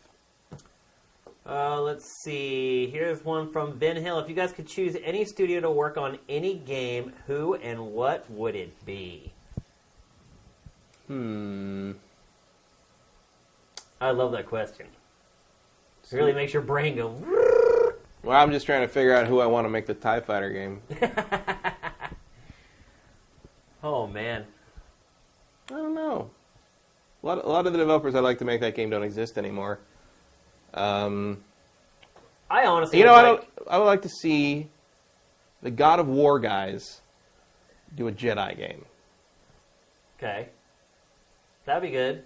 That'd be really good. I would like to give anything to Naughty Dog, pretty much. Like, honestly, any old franchise that I love that's just, like, falling off the map, like, I would just give it to them to see what they could do with it. A more specific example, I know no one's going to care about this, but I would like to see Treyarch do a Star Siege Tribes game. To all That would three be of you very know what Star interesting. Siege Tribes is. I know what Star Siege Tribes is. Yeah. Because, like, right now, like, Hi-Res Studio owns, like, the IP, and, like, they made a free-to-play version of Tribes. It was okay, but it still doesn't have, like, the spirit, and it doesn't have, in all honesty, like, really tight gameplay. Or maybe it would be better to give it to, like, Sledgehammer, who did, like, Advanced Warfare. Yeah. That might even be the better bet. But I would love to see a modern FPS developer take on Tribes. Tribes is probably my favorite first-person shooter ever. And despite all the traversal that you're seeing in first-person shooters right now, there's still nothing compared to what you could do in Tribes back in, like, 1997, I think it was, when it came out. So that's what I'd like to see. But anything to Naughty Dog, like any old franchise. Like, I might even care about Crash Bandicoot if I knew Naughty Dog was making it. It didn't work the first time they did it. No, but that was like That was a different 20-some people, years yeah. ago and a whole different group of people. But here's one from Snowpiercer. Do you ever see Sony stooping down to Microsoft to accept... Stooping down. Loaded question. Do you ever see Sony stooping down to Microsoft to accept the cross-platform offer that they proposed a few months back? No. Probably not. They don't have any reason to. They don't need to. They have no incentive to do that whatsoever. That's the only company who would benefit from that is Microsoft. Yep. That's it. Like, Sony has Microsoft nothing be like, to look how gain. open-minded we are. You know? Yeah. And It's like Microsoft just needs more people in its multiplayer games. Sony's like, we don't need more people. We're good, bro. it's like, that's not going to help Halo 5. I mean, yeah, exactly. Like, in all honesty, like, it sucks that Sony isn't playing ball, so to speak. Like, I'll add a follow-up question to that. Do you think Halo 6 will be Play Anywhere, Windows 10? oh yeah. Yeah? I don't think there'll be any Xbox exclusives anymore. I think they've made that abundantly clear. Yeah. Seems like it. Yeah. That would be a big deal. I will say that, there are several games that were announced for PC after the fact, but that hasn't happened with Halo 5 yet. And they did just come out and say that Halo will never come to PC. Halo 5 will never come to PC. Mm-hmm. But I think by the time Halo 6 comes out, once people have gotten... Because, look, a lot of people bought an Xbox One for Halo. Like, some of the other games that have gone to PC, like, not so much. But Halo is a console driver for Microsoft. So I feel like it's going to be a little more cautious with that to avoid fan blowback. But I think the next Halo, we'll see it on PC. Like, day and date with, like, Xbox One or Scorpio or whatever the hell it's called. You find anything else? Any other questions? I saw someone say, I'm going to ask the same questions I asked last week, but I didn't see their question again. I had one, but I lost it. What the hell? It was Dyson XP who said he was going to share the same question. Oh, here's one from someone new. Tap89. Welcome to the stream. I hope you're having a good time. What did you guys think of the Friday the 13th gameplay trailer that was shown before E3? That's one where Jason was just walking around and, like... He exploded through the door. Yeah, killing people, and it was like he was basically on, like, infinite cooldown mode or whatever. Yeah. I think it looks kind of rough. I think it looks ass. I'm interested to see how it plays more, because it seems to be making... Because Jason can, like, teleport and stuff, it looks like. You can... Which, look, in slasher movies, the killer cheats. Yeah. We all know that. Yeah. So if they can make that a compelling and interesting multiplayer experience, I did like a couple of the things where, like, the guy had to hide under the bed and you didn't know if he was going to find you or not. Yeah, scary. There's some cool stuff in there. It just looks like it has a long way to go. Yeah, I wouldn't expect to see that game until the end of next year at the earliest. Like, it looks really early and really rough. Like, I know our boy Adam Sessler's working on it. But I'm just telling the truth. It looked bad to me. I feel like he is also going to tell the truth to the people he's working with. I haven't even seen him do anything for that game for a while. They've been putting out media and he's been not a while, in it. yeah. So I don't know if he decided to sever his relationship there. No, not that I know of, but I mean, he was busy with Bethesda and all this other stuff he was doing at E3, so it's not like he had time. Really. Well, there's also the other slasher game that's, like, done already. This, like, 4v1 asymmetrical multiplayer. The name of it is totally escaping me right now, though. Mm-hmm. I know what you're talking about. Like, that looks way more polished. It's way further ahead. Oh, it's driving me crazy. I can't remember the name of it. But yeah, it's like literally like coming out like soon, and it looks polished and like finished, and yeah. So what's going to happen is that game is going to come out, and then Friday the 13th is going to have a lot to live up to, and it might just end up being delayed again. Hmm. Do you plan on playing the BioShock collection? This is from the Stand user. What is your favorite BioShock game? BioShock 1 is my favorite BioShock game. Same. I would love, if I were just a consumer, I would definitely play it. I just don't see with work me having time to go back and play games I've already played. I will probably play BioShock 1 again. If you get the free update or whatever on PC, I will probably play BioShock 1 again just to see it. Because I love that game and I can play it. I can. That's one of the few games I could probably just play over and over a few times in a row. I love that game to death. We have someone saying... The Sander Cohen Lethal section Migraine is one of my... Inside is Game of the Year so far. That's the Lethal Migraine saying. So the Sander Cohen section of BioShock is one of my favorite sections of a video game ever. I just loved everything about that game. It was so different. It put me at odds with myself. Like, you know, a lot of games talk about moral choice, and there's a moral choice in in the Technomancer as well. Like, it's... I haven't seen any consequences from it yet, to be honest with you, but it's there. Are they still doing the thing in the Technomancer where like everybody's got like weird names, that like weird, like kind of religious virtue names? No. No, because in the first game there was like this group of people. No, my main companion's name is Scott. Oh, okay, because your main companion at the beginning of Mars Warlogs is named Innocence. No, it's not like that. Okay. But anyway, what I was talking about is that a lot of games talk about how they have moral choice and moral decisions to make, and a lot of times, like, I just kind of blow them off while I'm playing the game, but with BioShock, like, I sat there and I thought hard, long and hard, man, before I made every decision. Like, it was not easy. So that's what I love the most about it. But, yeah, I just don't think I'll have the time to go back and play it, unfortunately. Nemnik asks, have you gotten anything on the Steam sale? No, I haven't bought anything. I bought some stuff. What have I been playing? I bought Subnautica. Which is like a scuba diving on another planet simulator. And yeah, I'm familiar with it. You can build stuff and build like an underwater base and stuff. And I haven't played with it much because I only just got back. But I've been eyeing that game for a while, and it's like $11.99 now, I think, and that was the right price for me. So yeah, I saw some great deals. I was blown away by some of the deals. Yeah, I might still pick up Layers of Fear before the sale's over. Dead by Daylight. That was the game I was thinking of. Okay. Thanks, Case Money and Eric Estrada. Swanson, what is your opinion on the X1s being not so slim? What does that mean? Apparently, they're not actually 40% smaller. Oh, really? So wait, that graphic that we saw where it like showed it like shrinking down, yeah, that's I don't know jimmied? what the real percentage is. But I saw it though. I saw the console. It is much smaller. Yeah, at their booth. I filmed it. Like I think this might be maybe it's like 38% smaller or something like that. I don't know. It is way smaller. It's a lot smaller. It's much smaller. I mean, I've seen it and touched it, and it's way smaller. Like maybe it's like 1% or 2% off what they said, but it's a big difference, like a noticeable big difference when you see it in person. All right, make this one short. Odin5 asks, will the Penguins ever let my Capitals win a Stanley Cup? Hell no. You know that's not happening. You're going to have to go through another team. You're not going to get through the Penguins in the playoffs, that's for sure. All right, one more question if we got it. If we can find one. VMGG or ThemGG, do you think the NX will have a new gimmick? Do you think Nintendo will finally make a new competitive gaming system? Well, I think that was answered this week. It does have a gimmick. Because they're afraid people copy it. Yeah, it definitely has a gimmick. They also said that they're going after kids, which is really scary. Yeah. It's like, wait, you weren't before? Like, what the hell? Like, were you trying to say you're going after adults before this? Like...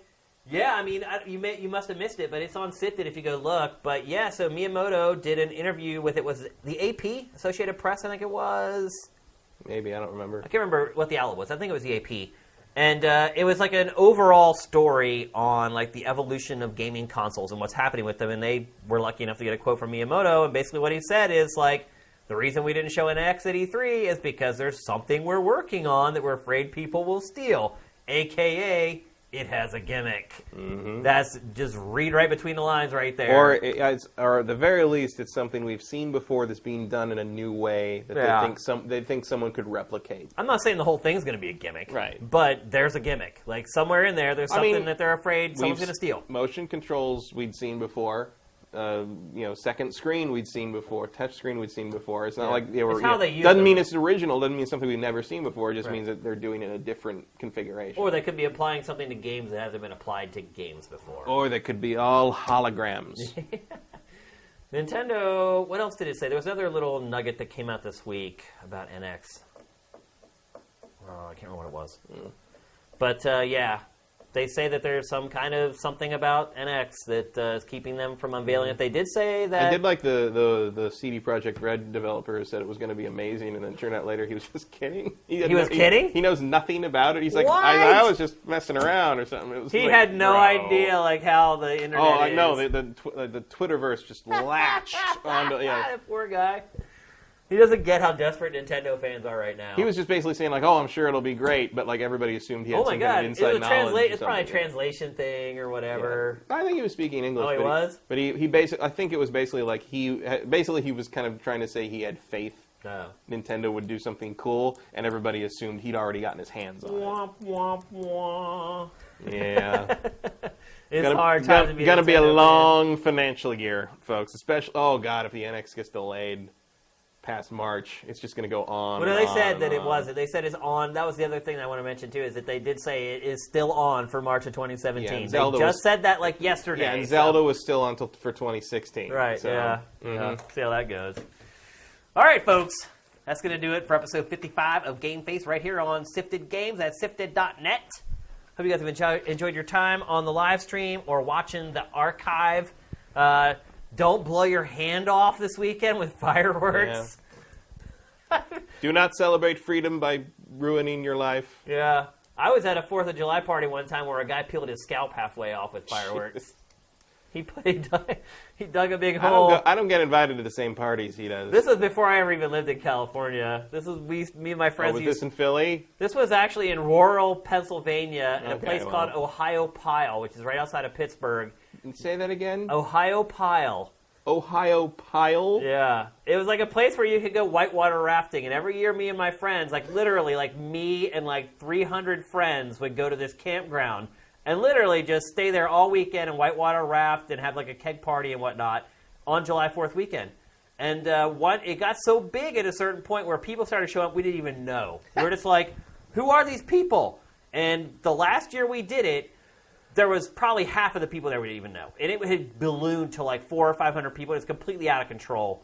And these people showed up, and like normally we had like bottle rockets and like firecracker and just dumb fireworks. Like you can't buy fireworks like in Pennsylvania, they're illegal. You can only buy like sparklers and stuff. And these guys show up with like mortars, dude. Like they had fireworks that were like this big or round and like that thick. And so we would all get together on the 4th of July, and like we'd have dinner, and then we'd set off the fireworks and drink some beers or whatever. Well, it's like a big circle, and so these guys show up, and they're like, are you cool if we set off our fireworks? And we were like, sure, why not? So they start digging a hole, dude, and they dig a hole like this deep and like this big around, and like we have to dig this to like set off the fireworks in case they go sideways, like it could hurt somebody. And so they set off a bunch of them. Like they set off like 4 or 5 of them. And, like, they were literally, like, you felt like your body compressed when they went off. Like, because they're, like, 30 feet away. Mm-hmm. But they put them in the hole, they'd light them, everyone would run away, and boom, they'd go off. And, Well, they lit, like, the 5th one or the 6th one or whatever, and nothing happened. It just sat there. And, like, literally, like, we were way overprotective. We're like, don't you go anywhere near that hole for at least, like, 15 minutes or whatever. And the guys were kind of jerks, and they're like, oh, you're being my mom or whatever.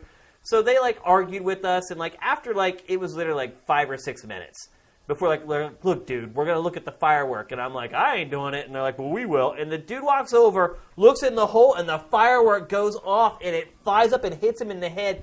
He turns and looks at us, and his scalp is pulled all the way to the top of his head. And we were out in the middle of nowhere.